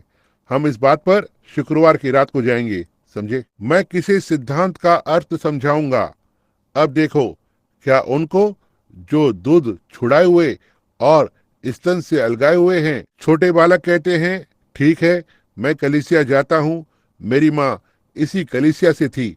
प्रिय भाई, मेरे पास इसके विरोध में कुछ भी नहीं है और मैं इस बात को समझता हूँ कि इसे टेप किया जा रहा है। यह अच्छी बात है, अपनी माँ की कलीसिया से संबंध रखना। लेकिन सुनिए, आपकी माँ एक उजियाले में चली, आप दूसरे उजियाले में चल रहे हो। लूथर एक उजियाले में चला, वेस्ली दूसरे में चला, वेस्ली एक उजियाले में चला, पेंटिकॉस्टल दूसरे में चले। लेकिन हम आज उससे भी ऊपर चल रहे हैं और यदि कोई दूसरी पीढ़ी है तो वह हमसे भी आगे चली जाएगी। पहले आरंभ के दिनों में जब चीज चौड़ी थी, बहुत ही चौड़ी, लूथर ने विश्वास के द्वारा धर्मीकरण की शिक्षा दी। ऐसा केवल कैथोलिक मत से लोगों को प्रोटेस्टेंटवाद के अंदर लाने के लिए था, वचन के इर्द गिर्द संगति में लाने के लिए। विश्वास के द्वारा धर्मीकरण यह एक बड़ा चौड़ा क्षेत्र था, वे इससे कभी भी नहीं हिले। साथ ही जॉन वेस्ली नाम की एक और बेदारी आई, इसने उन्हें उससे हिला दिया और उसे आगे पवित्रीकरण में ले आया। एक अच्छा जीवन जीना, साफ परमेश्वर के वचन के द्वारा पवित्र किया जाना आपके हृदय में आनंद देता है। इसने बहुत सारे लूथरन सिद्धांत को हिलाकर रख दिया। तब साथ ही पवित्र आत्मा के बपतिस्मे के साथ पेंटिकॉस्ट आए और पवित्र आत्मा को पाने के द्वारा इसे फिर से सकड़ा कर दिया। ये सही बात है। और अब इसने हिलना आरंभ कर दिया है और वे दान और लौटाया जाना और परमेश्वर का आत्मा चिन्हों और अद्भुत कामों की परिपूर्णता में आ जाता है कलीसिया के अंदर और पेंटिकॉस्ट को हिला डाला। यह क्या है? हम प्रभु यीशु के आगमन के बहुत ही नजदीक हैं। इतना तक कि वही आत्मा जो उसमें थी वो कलीसिया में काम कर रही थी, बिल्कुल उन्हीं कामों को करते हुए जो उसने तब किए जब वो यहाँ धरती पर था। ऐसा कभी भी पहले नहीं हुआ है, प्रेरितों के समय से लेकर इस समय तक। क्यों? देखो, ये चौड़ा है, सकड़ा होता जाता है, सकड़ा होता जाता है, सकड़ा होता जाता है। ये क्या है? बिल्कुल जैसे कि आपका हाथ परछाई पर आ रहा है। Negative negative negative. ये क्या है? यह एक प्रतिबिंब है। लूथर क्या था? मसीह का एक प्रतिबिंब। वेस्ली क्या था? मसीह का एक प्रतिबिंब। देखो, बिली संडे का युग अभी अभी समाप्त हुआ है। एक दिन बूढ़े डॉक्टर विटनी ने ठीक यही इस पुलपिट पर शिक्षा दी थी। पुराने स्कूल में से वो अंतिम एक था जो 90 की उम्र के आसपास चल बसे। मैं सोचता हूँ बिली संडे उसके दिनों में कुछ कलीसियाओं के लिए एक बेदारी करने वाला व्यक्ति था। उसने कोई उत्तेजना के शब्द नहीं दिए, वहां पर खड़े हो जाता और चिल्लाता, तुम सारे मेथोडिस्ट लोगों, इस बुरादे के गलियारे पर कदम रखो। प्रचारकों और सारे लोगों, तुम सारे बैप्टिस्टों, बुरादे के गलियारे पर कदम रखो। तुम प्रेस्बिटेरियन लोगों। उसने कोई उत्तेजना के शब्द नहीं दिए। वो इन दिनों का बिली ग्राहम था। ध्यान दें, और तब उसी समय पर जब नाम मात्र कलीसिया के पास उनकी बेदारी हो रही थी, क्या बात ने जगह ली? संपूर्ण सुसमाचार की बेदारी हो रही थी। वहां पर बोसवर्थ भाई लोग, स्मिथ, विगलेसवर्थ और डॉक्टर प्राइस, एमी मैकर्सपर्सन, वे सारे आगे आए। देखो, एक रात स्मिथ विगलेसवर्थ की मृत्यु हो गई। अगली सुबह को डॉक्टर प्राइस की मृत्यु हो गई। 24 घंटे के भीतर मैं कार्य क्षेत्र में था। अब मेरा अंत आ रहा है। देखो, आप बिली ग्राहम के बारे में अधिक नहीं सुनते हैं, आप ओरल रॉबर्ट के बारे में अधिक नहीं सुनते हैं। मैं अपनी सभाओं को छाया होते देखता हूँ। क्या मामला है? हम अंत में हैं। एक और युग। बिली संडे और वे कैसे आए? वे महान मूडी के बेदारी के ठीक बाद में आए। मूडी कब आया? ठीक नॉक्स की बेदारी के बाद। नॉक्स कब आया? फिनी की बेदारी के ठीक बाद। कैल्विन के बाद फिनी आया। कैल्विन के बाद वैसे ही, और वेस्ली, लूथर के बाद वेस्ली। यह युग में से होते हुए आगे आता है। जैसे ही एक बेदारी समाप्त होती है, परमेश्वर दूसरे को ऊपर उठाता है और अधिक उजियाले को डालता है। बस ऐसे ही आगे चलता रहता है। अब हम इस समय के अंत में हैं। हर एक मनुष्य ने मसीह के आगमन के लिए उसके जंक्शन के अंत को देखा है, लेकिन उनके पास आगे देखने के लिए बहुत कुछ था। यहूदियों का लौटना, आकाश में उड़ती तश्तरी, वे सारी चीजें जो हम आज देखते हैं, लेकिन हम अंत में हैं। हम अभी यहाँ हैं। वे जानते थे कि कलीसिया को सामर्थ को पाना था, जो कलीसिया में मसीह की जैसे ही कार्य करेगी, क्योंकि जैसे जैसे परछाई गहरी और गहरी होती जाती है, ये और अधिक प्रतिबिंबित करती है। आप एक छाया को लें, उस छाया से दूर जाएं, आपको छाया का बहुत ही छोटा सा प्रतिबिंब मिलता है। कुछ समय के बाद छाया और नजदीक होती जाती है, इतना तक कि पेड़ और छाया एक हो जाते हैं। अब परमेश्वर की आत्मा ने लूथर के तहत धर्मीकरण का कार्य किया, वेस्ली के तहत पवित्रीकरण का, पेंटिकॉस्ट के तहत पवित्र आत्मा के बपतिस्मा का, और यहाँ ये अंतिम दिन में है, और प्रदर्शित करते हुए और बिल्कुल उन्हीं कामों को करते हुए जो उसने उस समय किए थे जब ये मसीह में था। ये क्या है? कलीसिया और मसीह एक बन चुके हैं, और जैसे ही वे एक साथ जुड़ जाते हैं, वो आखिरी कड़ी, वो आकाश में से होते हुए चिल्लाती हुई जाएगी। वेस्ली ऊपर आ जाएगा। लूथर और बाकी के सारे जो उन दिनों में वहां पर थे, वह जो पहला है वो आखिरी होगा, वो जो आखिरी है वह पहले होगा, और वहां पुनरुत्थान आ जाएगा। हम अंत समय पर हैं। सुनना यही है जो पवित्र आत्मा करता है। पवित्र आत्मा धर्मीकरण के द्वारा, देखो, इसकी केवल एक हल्की सी छाया थी। पवित्र आत्मा पवित्रीकरण के द्वारा इसकी थोड़ी और गहरी छाया थी। पवित्र आत्मा इसके बपतिस्मे के द्वारा थोड़ी और गहरी छाया। अब पवित्र आत्मा उसके बिल्कुल उसी व्यक्ति के लौटाए जाने के द्वारा, जो यहाँ होता है, चिन्हों और अद्भुत कार्यों को विकसित करते हुए जैसे उसने आरंभ में किए थे।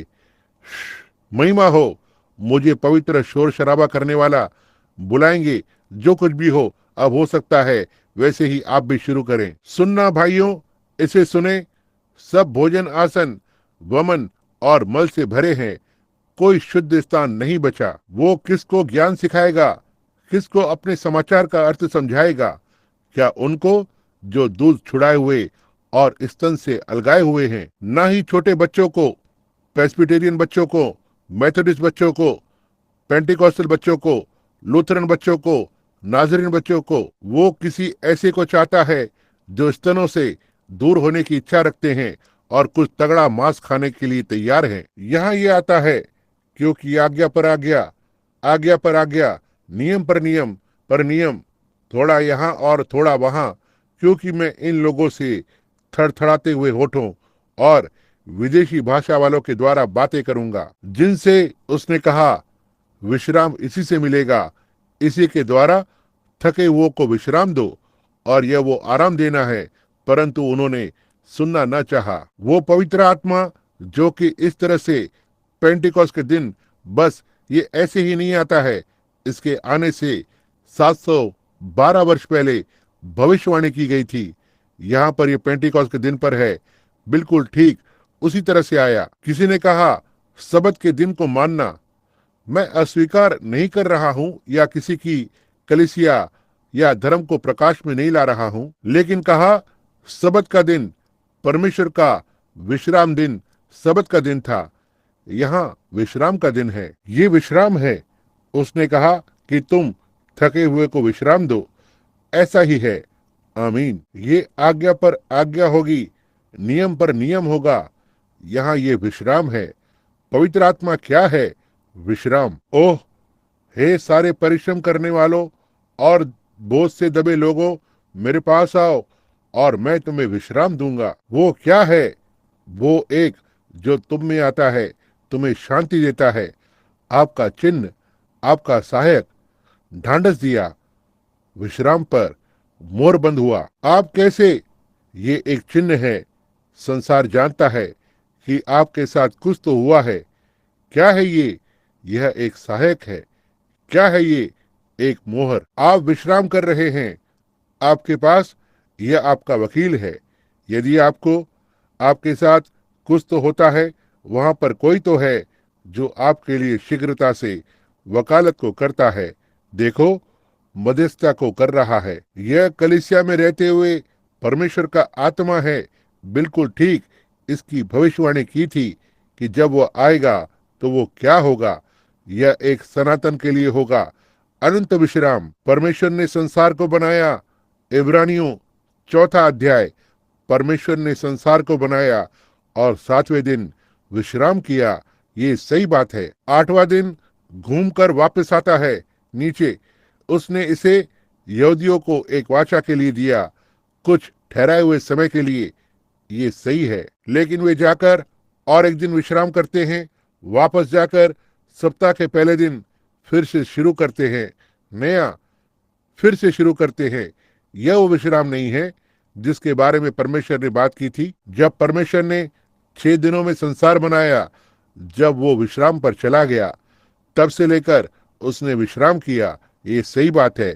इससे बात खत्म हो जाती है। वह 8वें दिन पर वापस नहीं आया और फिर से शुरू करे। यह तो केवल एक छाया थी। अब यह एक नमूना था, जैसे चंद्रमा से सूर्य का। लेकिन जब सूरज ऊपर आता है तो हमें अब चांद की आवश्यकता नहीं होती। अब इस पर ध्यान दें। ओह, प्रकाशित वाक्य 11 में वो स्त्री जिसके पैरों के नीचे चंद्रमा और सिर पर सूर्य है। ओह, हम बाइबल में से होकर जा सकते हैं छोर से छोर तक और आपको दिखा सकते हैं। समझे? लेकिन यह क्या है? जब बाइबल ने इब्रानियों के 4 अध्याय में कहा, यदि यीशु ने उन्हें विश्राम का दिन दिया होता तो वह इसके बारे में बात में बोलते। उन्होंने विश्राम के दिन की बात की होती। उसने एक विश्राम के लिए किस दिन के बारे में बात की? हे सब परिश्रम करने वालों और बोझ से दबे लोगों, मेरे पास आओ, मैं तुम्हें विश्राम दूंगा। मत्ती का 11वां अध्याय 22वां पद। देखो, हम उसके बाद इसे देखते हैं जब हम उसके पास आते हैं। उसके लिए इब्रानियों 4 में कहा, जो यीशु के विश्राम में प्रवेश कर गया है, वह उसके सांसारिक कार्यों से छूट गया है, जैसे परमेश्वर ने उसके विश्राम को किया जब उसने संसार को बनाया। तो फिर कभी भी इसमें नहीं लौटता है। कब तक? आप कब तक पवित्र आत्मा के द्वारा मोहर बंद हुए हैं? तुम्हारे छुटकारे के दिन तक। वहां वो विश्राम है, सहायक है, वकील है, मोहर है, छुड़ाने वाला है। ओह, मैं एक प्रकार से उत्तेजित हो जाता हूँ या मुझे एक तरह से आशीष मिलती है। ओह, क्या यह हमारे लिए प्रतिज्ञा की गई है भाई ब्रैनम? क्या यह बाइबल से प्रमाणित होता है? अच्छी बात है। आइए योएल की ओर जाएंगे। देखते हैं कि योएल ने इसके बारे में क्या कहा। मैं परमेश्वर के धन्य वचन के लिए कितना आभारी हूँ। क्या आप इससे प्रेम करते हैं? मैं सोचता हूँ कि यदि यह वचन के लिए नहीं होता तो मैं नहीं जानता कि हम कहाँ खड़े होते। तो ठीक है, हम अभी योएल में हैं। हम योएल की ओर जा रहे हैं। योएल का 2 अध्याय और हम 28वें पद से आरंभ करने जा रहे हैं। योएल 2:28। मसीह के आने से 800 वर्ष पहले भविष्यवक्ता आत्मा में था। अब सुनना, और ऐसा होगा उन बातों के बाद कि मैं सब प्राणियों के ऊपर अपनी आत्मा उंडेलूंगा। तुम्हारे बेटे और तुम्हारी बेटियां भविष्यवाणी करेंगे और तुम्हारे पुरनिये स्वप्न को देखेंगे और तुम्हारे जवान दर्शन देखेंगे। और मेरे सेवकों पर और मेरे दास और दासियों पर भी मैं उन दिनों में मेरी आत्मा को उंडेलूंगा। और मैं ऊपर आकाश में और पृथ्वी पर चमत्कार अर्थात लहू, आग और धुएं के खंभे दिखाऊंगा। सूर्य अंधियारे में बदल जाएगा और चंद्रमा लहू सा हो जाएगा, यहोवा के उस बड़े और भयानक दिन के आने से पहले। उस समय पर ऐसा होगा कि जो कोई यहोवा से प्रार्थना करेगा वह छुटकारा पाएगा। यही एक ओह क्या योएल, क्या आपने ध्यान दिया? प्रेरितों के काम 2 में पतरस ने इसी पद को लिया। कहा, हे इज़राइल के लोगों, मेरे शब्दों को सुनो। ये शराब पिए हुए नहीं है, यह मोरबंद हुए, ढांढस पाए हुए, विचित्र छाप को पाए हुए लोग हैं। वे मदिरा पिए हुए नहीं है जैसा आप सोचते हैं। प्रेरितों के काम 2, देखते हुए कि यह दिन का तीसरा पहर है, लेकिन यह वही है जिसके विषय में योएल भविष्यवक्ता के द्वारा कहा गया था, यह कहते हुए, ऐसा अंत के दिनों में होगा कि मैं अपना आत्मा सब प्राणियों पर उंडेलूंगा। ये क्या है? पवित्र आत्मा क्या है? तो ठीक है, अब आइए फिर से ध्यान दें। विश्वासियों से प्रतिज्ञा की गई, यह वही है। अब ये पवित्र आत्मा हम देखेंगे कि यह क्या है। बस 1 मिनट, यह किसके लिए प्रतिज्ञा की गई है? विश्वासियों के लिए। आइए अब लूका के 24वें अध्याय पर जाएं। सुनना कि यीशु ने धरती को छोड़ने से पहले उसके अंतिम शब्दों में क्या कहा था। लूका का 24वां अध्याय। और आप जो लोग इसे अभी लिख रहे हैं, आप इसे चिन्हित करके रख सकते हैं, फिर कल इसका अध्ययन करें जब आपके पास समय होता है। अब लूका 24:49 यीशु को बोलते हुए सुनना। अंत में जब वह महिमा में ऊपर उठाया जा रहा था, स्वर्गारोहण, यहाँ ये वचन है जो उसने अपने चेलों से कहे थे। देखो, मैं मेरे पिता की प्रतिज्ञा को भेजता हूँ। कौन सी प्रतिज्ञा? मोहर, चिन्ह, सहायक और ये सारी चीजें जिनके बारे में मैंने बताया, हजारों गुना अधिक मैं तुम पर अपने पिता की प्रतिज्ञा को भेजता हूँ। क्या प्रतिज्ञा? वो एक जिसे यशायाह ने कहा वो आएगा। मैं इन लोगों से हकलाते हुए होठों और अन्य जुबानों से बातें करूंगा। मैं उस विश्राम को तुम पर भेजूंगा। योएल ने जिसके बारे में कहा उसे मैं भेजूंगा।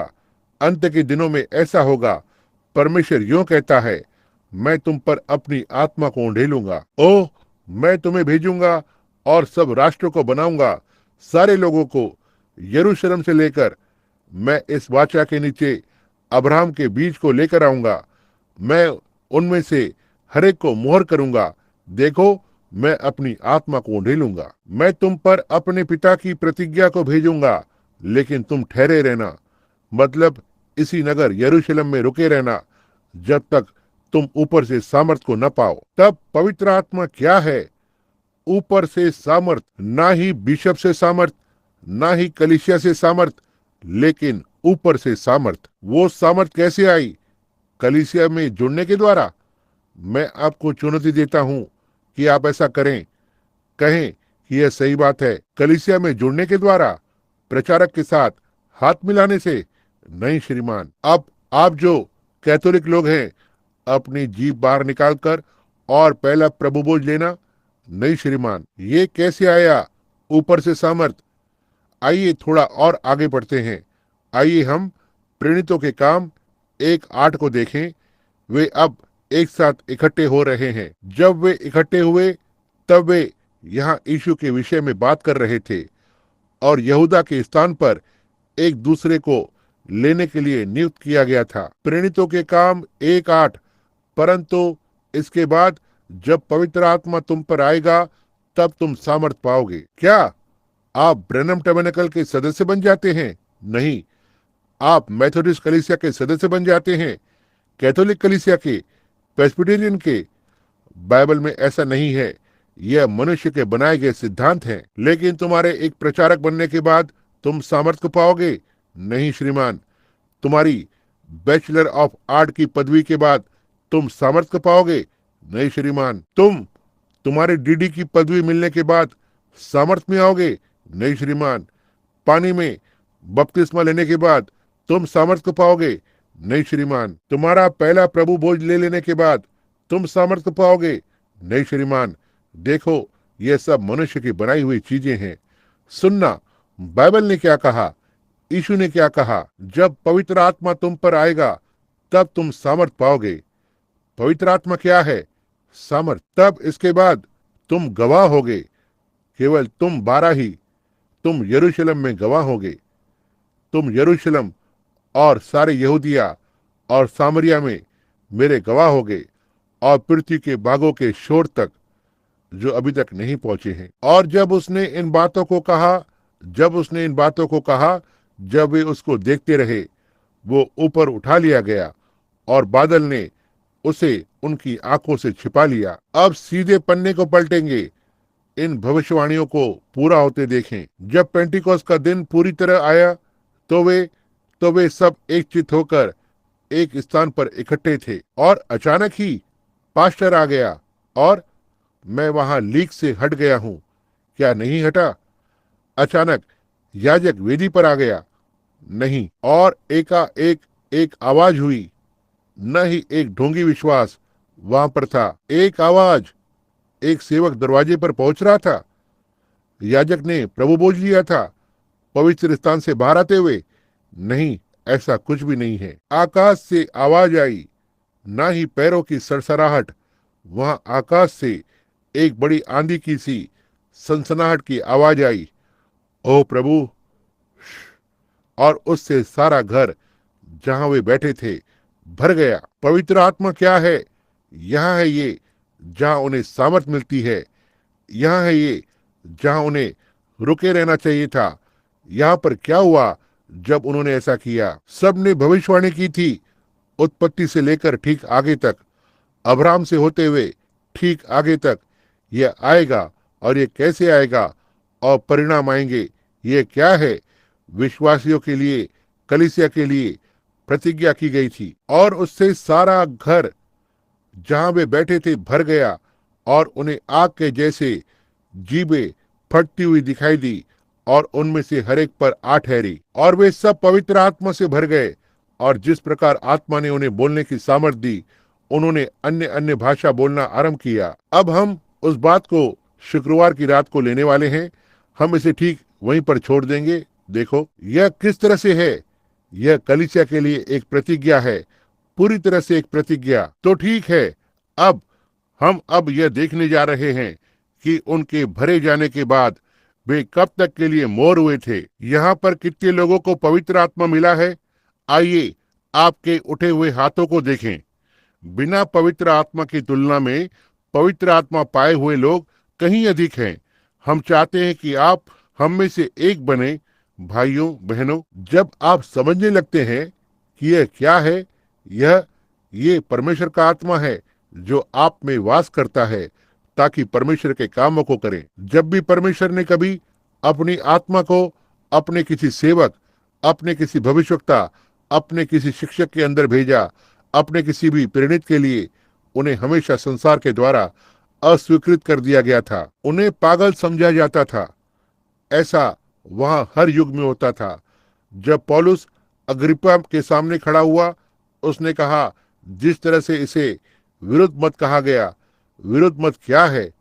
पागल। जिस तरह से वे पागल बुलाते हैं, पागलों का एक झुंड, इसी प्रकार से मैं हमारे पूर्व पिताओं के परमेश्वर की आराधना करता हूँ। मैं बहुत ही खुश हूँ कि मैं कह सकता हूँ कि मैं उनमें से एक हूँ। जी हाँ श्रीमान, यह सही है। मैं बहुत ही खुश हूँ कि मैं कह सकता हूँ कि मैं उनमें से एक हूँ। अब इस पवित्र आत्मा के उन पर आने के बाद इसने उन्हें इतना प्रेमी बना दिया, इतना तक कि हर एक चीज सबकी हो गई थी। क्या यह सही है? ओह मेरे प्रभु, क्या ही संगति है। हम कभी कभी उस गीत को गाते हैं, ओह क्या ही संगति है, ओह क्या ही दैविक आनंद है। ऐसा ही है। उन्होंने चिंता नहीं की कि क्या वो सूरज निकला है या नहीं निकला है। उन्होंने आराम का फूलों से भरा बिस्तर नहीं मांगा। अब मैं पवित्र आत्मा को ग्रहण करूंगा। कुछ लोग मुझसे कहते हैं, श्रीमान ब्रैनम, यदि आप मुझे गारंटी देंगे कि मैं करोड़पति बन जाऊंगा, यदि आप मुझे गारंटी देंगे कि मुझे तेल के कुएं मिल जाएंगे, और क्या मुझे सोने की खदानें मिल जाएंगी, और देखो लोग इसे सिखाते हैं और वे झूठ सिखाते हैं। परमेश्वर ने उन बातों की प्रतिज्ञा नहीं की है। एक व्यक्ति जो कभी भी पवित्र आत्मा को पाता है, वह इस बात की परवाह नहीं करता है कि क्या वह रोटी मांगेगा या नहीं। इससे उसे कोई फर्क नहीं पड़ता। वह एक स्वर्ग से बंधी सृष्टि है।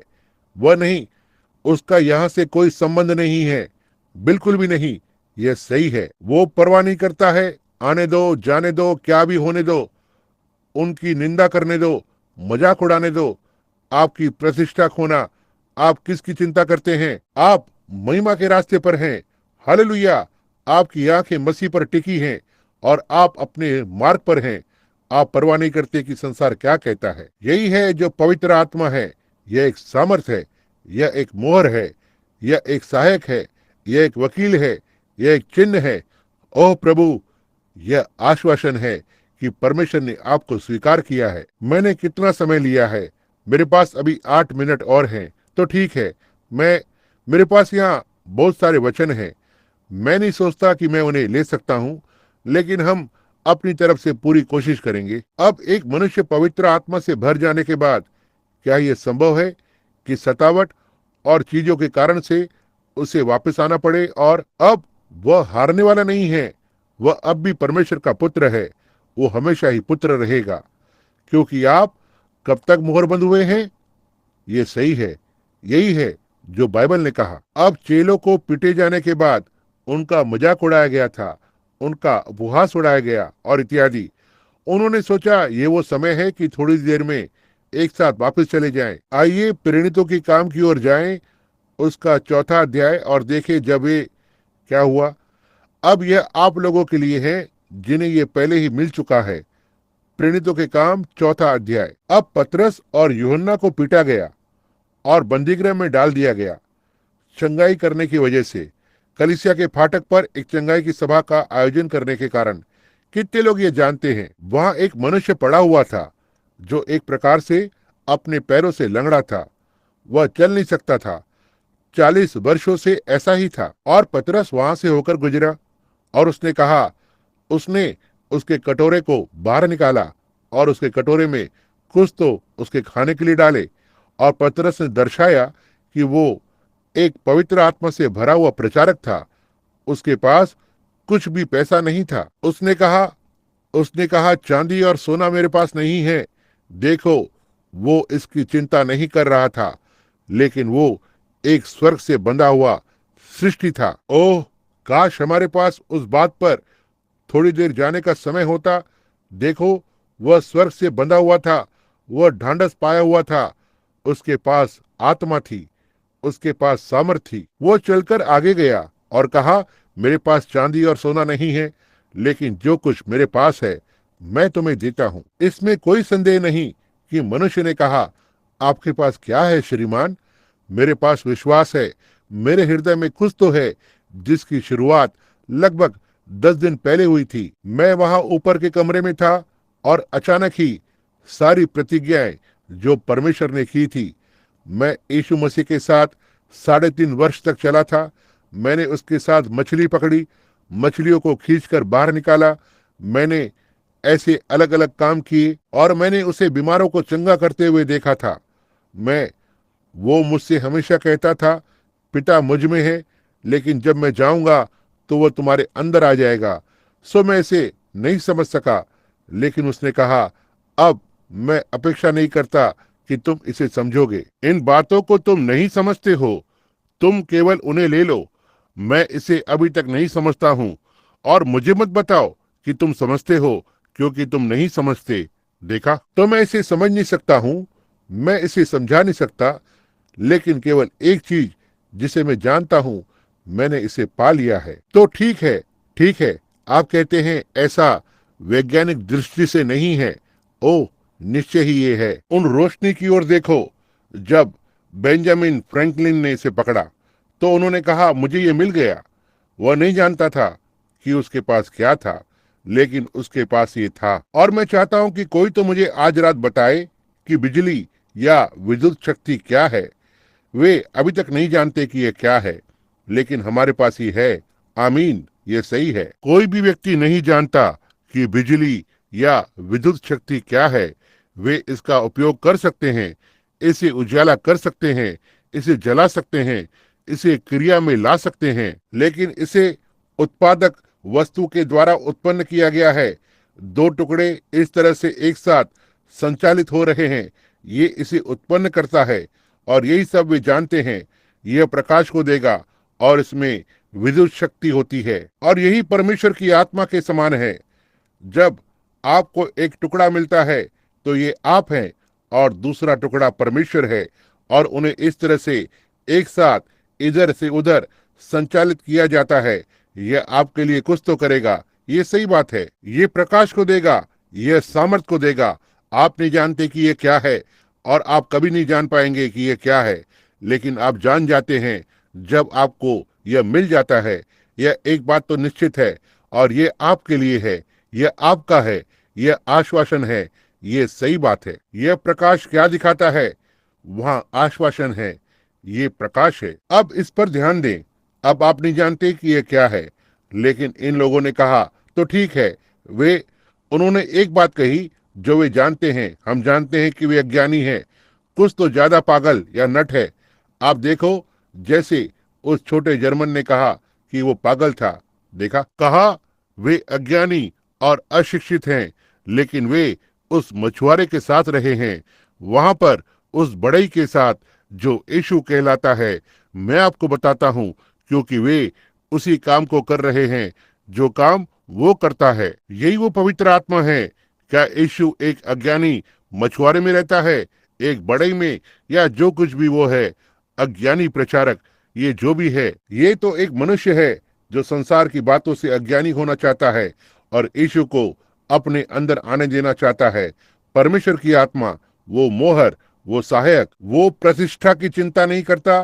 केवल एक चीज वो चाहता है, वो है परमेश्वर। जब परमेश्वर क्रम में स्थापित कर रहा था, उसने कहा, हे सारे लेवियों, मैंने तुम्हें बाहर बुलाया है और तुम्हें याजक बनाया है, और तुम्हारे सारे अन्य भाई लोग 12 गोत्र और 11 गोत्र तुम्हें दशवांश देंगे। जब तुमको सेब के 9 ढेर मिले, तब एक ढेर लेवियों के लिए उंडेल देना। जब तुम अपनी भेड़ों को उस भवन में से होते हुए चराते हो, 10वीं भेड़ को उठा लेना। मैं परवाह नहीं करता हूँ यदि एक छोटी भेड़ हो या एक बड़ी हो, मोटी है या एक कमजोर है, ये लेवियों की है। अब लेवियों, जब ये सारी चीजें तुम्हें मिल जाए, तब तुम भी प्रभु को दशवांश देना। तुम पूले को हिलाकर भेंट चढ़ाते हो, उठाई हुई भेंट चढ़ाते हो, भिन्न भिन्न भेंट चढ़ाते हो, तुम प्रभु को दशमांश दो। कहा, मूसा, तुम्हारे भाग के लिए मैं तुम्हारा हूँ। ओ प्रभु, उसने कहा, मैं तुम्हारा संतुष्ट करने वाला भाग हूँ। और यही कलीसिया के लिए पवित्र आत्मा है। चांदी और सोना मेरे पास नहीं है, लेकिन मेरे पास एक संतुष्ट करने वाला भाग है। हालेलुया। पढ़ाई लिखाई, मैं मुश्किल से इस किताब को पढ़ सकता हूँ, लेकिन मेरे पास एक संतुष्ट करने वाला भाग है। यह अच्छी बात है। डॉक्टर की डिग्री, मेरे पास कोई डिग्री नहीं है, पीएचडी या एलडी या कुछ भी और नहीं है, लेकिन मेरे पास एक चीज है, संतुष्ट करने वाला भाग। यही वो भाग है जो मुझे चाहिए। यही वो भाग है जो परमेश्वर चाहता है कि आपके पास हो। इन बाकी की पुरानी चीजों को निकाल फेंको, सारी प्रतिष्ठा और बाकी की हर एक चीज और छोड़ दो, और परमेश्वर के संतुष्ट करने वाले भाग को पालो। क्योंकि इस धरती से आपने जो पाया है, जब आप जाएंगे तो आप यही छोड़ जाएंगे, लेकिन यदि आपने उस संतुष्ट करने वाले भाग को पा लिया है, तो यह आपको निश्चित रूप से ऊपर ले जाएगा। हम हमेशा ही आज बीमा को करवाते हैं ताकि जिम्मेदारी लेने वाले को इसे दें। आइए परमेश्वर के संतुष्ट करने वाले भाग को प्राप्त करें और जिम्मेदारी लेने वाले की बजाय ऊपर लेकर जाने वाले को पाएं। आप जानते हैं, वे दोनों काम करते हैं। अब आइए देखते हैं। वे छूटकर अपने साथियों के पास आए, ना ही याजकों के पास वापस गए। देखो, इससे पता चलता है कि उनके पास यह था। वे फिर से उस पुरानी, ठंडी, औपचारिक चीज पर वापस नहीं जा रहे थे। जी नहीं, वापस जाकर कहें कि अब यहाँ देखो उन्होंने हमारे साथ क्या किया। नहीं नहीं, उनके पास उनके अपने साथी थे। उनमें से वहां केवल 1 दर्जन ही थे, लेकिन इतने साथी काफी थे। थोड़े से मुट्ठी भर लोग। वे छूटकर जब उन्होंने उन्हें पीटा और उन्हें धमकाया। उसके बाद कहा, यदि तुमने फिर से कभी यीशु के नाम में बपतिस्मा दिया या ओह मेरा मतलब, अच्छा ये सही है, देखा, यदि तुमने फिर से कभी यीशु के नाम में प्रचार किया, जो कुछ भी तुम करोगे हम तुम्हें पकड़ लेंगे। कहा, "उश, यह पूर्ण रूप से धमकी है, आइए बाकी भाइयों की ओर जाएंगे। ओह यही वो तरीका है, एकता में सामर्थ है, एकता में वहां सामर्थ है। कहा, आओ हम बाकी के भाइयों के पास जाएं और देखेंगे कि हम क्या कर सकते हैं। अब वे सब एक साथ आए और वे उनके अलग अलग अनुभव को बता रहे थे। वे छूटकर अपने साथियों के पास आए और जो कुछ महायाजकों और पुरनियों ने उनसे कहा था उनको सुना दिया। और उन्होंने यह सुना, उन्होंने एक चित होकर ऊंची आवाज से परमेश्वर से कहा। अब सुनना उन्होंने क्या कहा, उसे देखो, उन्हें देखो। ना ही पीछे हटकर और कहा हो, हे किसी और चीज के बारे में, हे प्रभु मुझे क्षमा करें। नहीं, वे बचाए गए थे, वे आत्मा से भरे हुए थे, उनके पास अनंत जीवन था। उन्होंने ऊंची आवाज को उठाया और एक चित होकर कहा, प्रभु तू वही परमेश्वर है। आमीन, मैं बस इसे पसंद करता हूँ भाई पामर, मुझे यह पसंद है। तू वही परमेश्वर है, हम ये जानते हैं, जिसने स्वर्ग और पृथ्वी और समुद्र और जो कुछ उनमें है बनाया, जिसने अपने सेवक हमारे पिता दाऊद के मुख से कहा, अब देखो तुम वापस आओगे, कहोगे अब हम ना ही हम एक। अब तुम वहां पर जाकर और कहते हो, ठीक है अब प्रभु, अब यहाँ एक मिनट रुकिए, वे मेरा बहुत अधिक मजाक उड़ा रहे हैं। क्या उसने ये नहीं कहा कि वे ऐसा करेंगे? वे सारे जो मसीह यीशु में भक्ति से जीवन बिताते हैं, वे सब सताए जाएंगे। तो ठीक है, आप जानते हैं मेरे मालिक ने मुझे बताया कि यदि वह पकड़ा जाए, क्या उन्होंने नहीं कहा कि वे ऐसा कहेंगे? तो ठीक है, आप जानते हैं उन्होंने मुझे एक दिन इस विषय में न्यायालय में घसीटा। क्या उसने नहीं कहा, मेरे नाम के कारण तुम्हें राजाओं और हाकिमों के सामने लाया जाएगा? यह मत सोचना कि तुम क्या कहोगे, क्योंकि यह तुम नहीं हो जो बोल रहे हो। मैंने ऐसा बीते कल में होते देखा है। ये पवित्र आत्मा है जो तुम में रहता है, वो बोलेगा। देखो ये वो है, ये सही है। तो ठीक है, यह मत सोचना कि तुम क्या बोलोगे। प्रभु के द्वारा, जिसने अपने द्वारा अपने दास दाऊद के मुख से कहा कि अन्य जातियों ने हुल्लड़ क्यों मचाया और देश के लोगों ने क्यों व्यर्थ बातें सोची। प्रभु और उसके मसीह के विरोध में पृथ्वी के राजा खड़े हुए और हाकिम एक साथ इकट्ठे हो गए, क्योंकि सचमुच प्रभु तेरे सेवक यीशु के विरोध में, जिसे तूने अभिषेक किया, हेरोदेस और पिन्तियुस पिलातुस भी अन्य जातियों और इजरायलियों के साथ इस नगर में एक साथ इकट्ठे हुए, क्योंकि जो कुछ पहले से तेरी सामर्थ और सम्मति से ठहरा था वही करें। ओ प्रभु, मैं इसे पसंद करता हूँ। प्रभु, वे बिल्कुल वही काम को कर रहे हैं जो आपने कहा था कि वे करेंगे। बाइबल ने क्या कहा? अंत के दिनों में ठड्डा उड़ाने वाले आएंगे, ढींग मार, अभिमानी, परमेश्वर के नहीं वरन सुख विलास ही के चाहने वाले होंगे, क्षमा रहित, झूठे, दोष लगाने वाले, असहमी, उन लोगों का तिरस्कार करने वाले जो भले हैं, भक्ति का भेष धरेंगे लेकिन इनकार करेंगे। वे वहां ऊपर कभी भी नहीं गए और ना सामर्थ को पाया। इसके बाद पवित्र आत्मा तुम पर उतरेगा। भक्ति का भेष तो धरते हैं लेकिन उसकी शक्ति को नहीं मानते। ऐसों से परे रहना, यही है जो पवित्र आत्मा है, समझे? जो ठहरा है वही करें। अब प्रभु उनकी धमकियों को देख और अपने दासों को यह वरदान दे कि हम तेरा वचन बड़े हियाव से सुना सकें। ओह, मैं इसे पसंद करता हूँ। उस पुरानी कांटेदार हड्डी को बाहर निकालो और वहां एक सच्ची रीढ़ की हड्डी को प्राप्त करें। अब यहाँ देखें, हम तेरे वचन को सुना सकें और चंगा करने के लिए तू अपना हाथ बढ़ा। ओ भाई, दुष्ट आत्माएं नहीं मरते लेकिन पवित्र आत्मा भी नहीं मरता, समझे? और चंगा करने के लिए तू अपना हाथ बढ़ा कि चिन्ह और अद्भुत काम तेरे पवित्र सेवक यीशु के नाम से किए जाएं। आप देख रहे हैं कि वे किस बारे में विवाद कर रहे थे। आप नहीं देखते? वे आज भी वही काम को कर रहे हैं, लेकिन इससे कुछ भी भला नहीं होता है। और जब वे प्रार्थना कर चुके तो वह स्थान जहां वे इकट्ठे थे वो स्थान हिल गया और वे सब पवित्र आत्मा से परिपूर्ण हो गए और परमेश्वर का वचन हियाव से सुनाते रहे।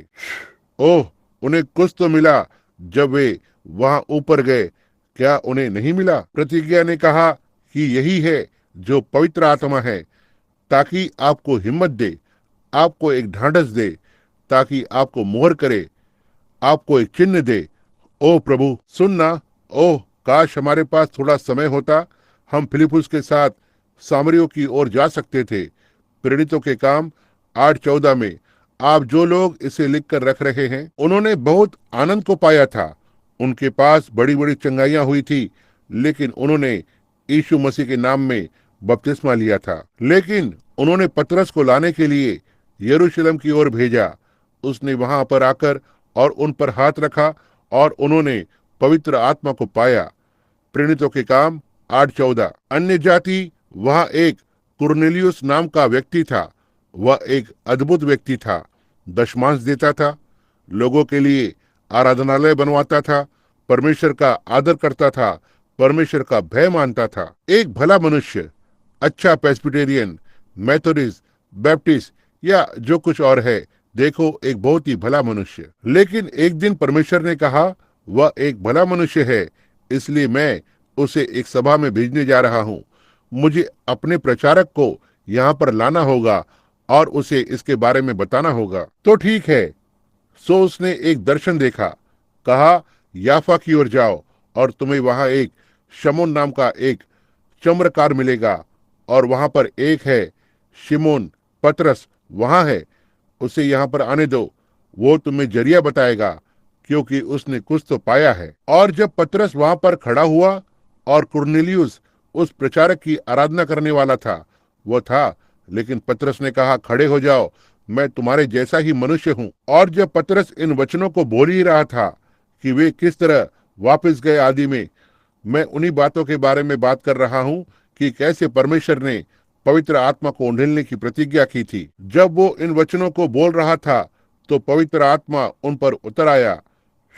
जी हाँ, यही वो पवित्र आत्मा है जिसके लिए ये है, निश्चय ही। और वे सब पवित्र आत्मा से भर गए। अब इफिसियों में ध्यान दें, वहां एक बैप्टिस्ट भाई था। वो पहले एक वकील, होशियार, बुद्धिमान मनुष्य था, नियम को जानता था, महान मनुष्य, विद्वान। एक दिन उसे बाइबल पढ़ने को मिली और उसने देखा कि मसीहा के नाम से एक आने वाला है। और जब उसने इसे पढ़ा, क्योंकि वो इस यीशु के बारे में सुनने लगा, और उसने कहा मैं इससे सहमत हूँ और मैं स्पष्ट रूप से अपने विश्वास का खुलेआम दावा करता हूँ कि यीशु मसीह परमेश्वर का पुत्र है। वो एक सच्चा बैप्टिस्ट था, साथ ही वो यहाँ आता है। मैं स्पष्ट रूप से खुलेआम दावा करता हूँ कि यीशु ही मसीह है। वो ऐसा इतना अधिक करने लगा कि परमेश्वर ने उसे सेवकाई में बुला लिया। परमेश्वर हमेशा ही सच्चे हृदय से बात करेगा। और वहां नीचे अक्विला और प्रिस्किल्ला नाम के एक छोटे से तंबू बनाने वाले पति और पत्नी थे। वे तंबू बनाने वाले थे। प्रेरितों के काम 18वां अध्याय आपको इनके बारे में बताता है। पौलुस, वे उसके मित्र थे। उन्होंने पवित्र आत्मा को पौलुस और उसकी शिक्षा के हाथों के नीचे पाया था। उन्होंने सुना कि वहां एक बेदारी हो रही थी, इसलिए वे वहां पर चले गए। इसमें केवल 10 या 12 लोग ही उपस्थित हुए थे। सो वो इसे देखने के लिए वहां गया और उसने इस प्रचारक को उसके हृदय की सच्चाई से प्रचार करते हुए सुना।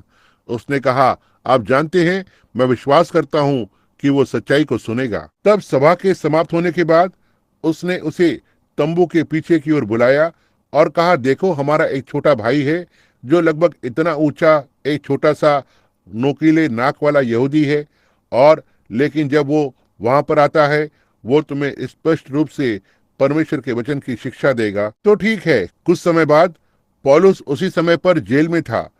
एक आधुनिक ढंग के प्रचारक के लिए भयानक स्थान, क्या ये नहीं होगा? लेकिन वो जेल में था और प्रभु ने उसे वहीं रखा था। सो भूकंप आने के बाद जिसने उस जेल को हिला दिया, और उसने जेलर और उसके घराने को लिया और उन सबको बपतिस्मा दिया प्रभु यीशु के नाम में, और वहां से निकल गया। वहां पर आ गया और उसने तभी एक छोटी सी उम्र की लड़की में से एक शैतान को बाहर निकाला था, जो वहां भाग्य को बता रही थी, और तब वे उस लड़की के द्वारा बहुत सा पैसा कमा रहे थे। इसलिए उसने तब उसके अवैध व्यवसाय को पर्दाफाश किया। तब उन्होंने इसके लिए उसे जेल में डाल दिया, और प्रभु ने जेल को हिलाकर नीचे गिरा दिया, क्योंकि उसके पास वहां सत्य सुनने के लिए लोगों का एक झुंड था। आप परमेश्वर के वचन को बांध कर नहीं रख सकते हैं। वहां कोई बात नहीं, क्या भी हो आप नहीं कर सकते, आप बस ऐसा नहीं कर सकते हैं। तो वो वहां पर आ गया जहां पर यह मनुष्य था, और अक्विला और प्रिस्किल्ला हो सकता है उनके पास कुछ सैंडविच या खाने की चीजें हो, और तब सैंडविच को खाने के तुरंत बाद कहा, हम वहां बेदारी की ओर जाएंगे। पौलुस वहां पीछे बैठा हुआ और उसके छोटे से वस्त्र को पहने हुए और इस बैप्टिस्ट प्रचारक के प्रचार को सुना। उसने कहा, यह अच्छा है आप जो प्रचार करते हैं, लेकिन इसमें कुछ और भी है। कहा, मैं आपसे एक प्रश्न पूछना चाहता हूं डॉक्टर अपुलुस, क्या आपने पवित्र आत्मा पाया है जब से आपने विश्वास किया? ओह, उसने कहा, हम नहीं जानते कि वहां था। आपका पवित्र आत्मा से क्या मतलब है? हम बैप्टिस्ट हैं। कहा, तुम कैसे जानते हो कि तुम बैप्टिस्ट हो? समझे? ठीक है, हमने बपतिस्मा लिया था, हम केवल यूहन्ना के बपतिस्मे को जानते हैं। उसने कहा, उसने केवल यह पश्चाताप का बपतिस्मा दिया, यह कहते हुए कि उस आने वाले पर विश्वास करो, यह यीशु मसीह पर है। और जब उसने यह सुना तो उन्होंने वहां पर यीशु मसीह के नाम में बपतिस्मा लिया, और पौलुस ने उन पर हाथ रखे और पवित्र आत्मा उन पर उतरा, और उन्होंने अन्य जुबान में बोला और भविष्यवाणी की। कहा, जो कोई भी अब इसे कैसे करते हैं? मैं आपसे कुछ पूछना चाहता हूं, तब हम बंद कर देंगे, क्योंकि मैंने आपसे कहा था कि मैं आपको जल्दी छोड़ दूंगा। आप जानते हैं कि पवित्र आत्मा क्या है। आज रात के लिए अंतिम वचन यहाँ पर आगे लेने के लिए एक और झुंड है, लेकिन हमें उसे छोड़ना होगा। आइए पहले कुरिन्थियों 12 की ओर जाएंगे, और उसके बाद हम इसे पढ़ेंगे और फिर हम बंद कर देंगे। तो ठीक है, पहला कुरिन्थियों 12वां अध्याय। कितने लोग संत पौलुस की शिक्षा का विश्वास करते हैं? निश्चय ही उसने गलतियों 1:8 में कहा, यदि कोई दूत भी कुछ अलग ही सिखाए तो वो शापित होने दो। एक प्रचारक की तो बात छोड़ ही दो, यदि स्वर्ग से कोई दूत भी नीचे आकर और कुछ अलग सिखाता है तो उसे शापित होने दो। देखो, इसके साथ कोई लेना देना नहीं है। अब इसे देखें, पहला कुरिन्थियों 12। कितने लोग जानते हैं कि पुनरुत्थान में जाने के लिए हमें मसीह में होना होगा, क्योंकि ये उसकी देह है जिसे परमेश्वर ने जिलाने की प्रतिज्ञा की है। दूसरा और कोई जरिया नहीं है। यदि आप मसीह के बाहर हैं, आप हो सकता है यहाँ पीछे की ओर देखें और उस पर विश्वास करें, कहें, निश्चय ही मैं उस पर विश्वास करता हूँ, वो परमेश्वर का पुत्र है। अच्छी बात है मेरे भाई, जब तुम ऐसा कहते हो तो मैं तुम्हारा हाथ मिलाने के लिए तैयार हूँ। मैं उस पर विश्वास करता हूँ, मैं उसे अपने उद्धारकर्ता की नाई स्वीकार करूंगा। यह अच्छा है, लेकिन आप अब भी उसमें नहीं है। मैं प्रचारक के साथ हाथ मिलाऊंगा, मैं अपने पापों को अंगीकार करूंगा, वो अभी भी उसमें नहीं है। अब देखो कि पौलुस ने क्या कहा। आप मसीह में कैसे आते हो? आप खतना के रूप में कैसे जाने जाएंगे? अब्राहम वे एक चिन्ह को देते हैं। अब इसे सुनना, पहला कुरिन्थियों 12वां अध्याय, और आइए 12वें पद से आरंभ करें। क्योंकि जिस प्रकार देह तो एक है और उसके अंग बहुत से हैं, और उस एक देह के सब अंग बहुत होने पर भी सब मिलकर एक ही देह हैं, उसी प्रकार मसीह भी है, ना ही बटा हुआ, एक। सुनना, क्योंकि एक कलीसिया के द्वारा, मेरी बातों को कितने लोग समझ रहे हैं? एक हाथ मिलाने के द्वारा, एक जल के द्वारा नहीं, फिर कोई तो गलत है। एक पवित्र आत्मा के द्वारा, क्या ये एक बड़ा अक्षर है?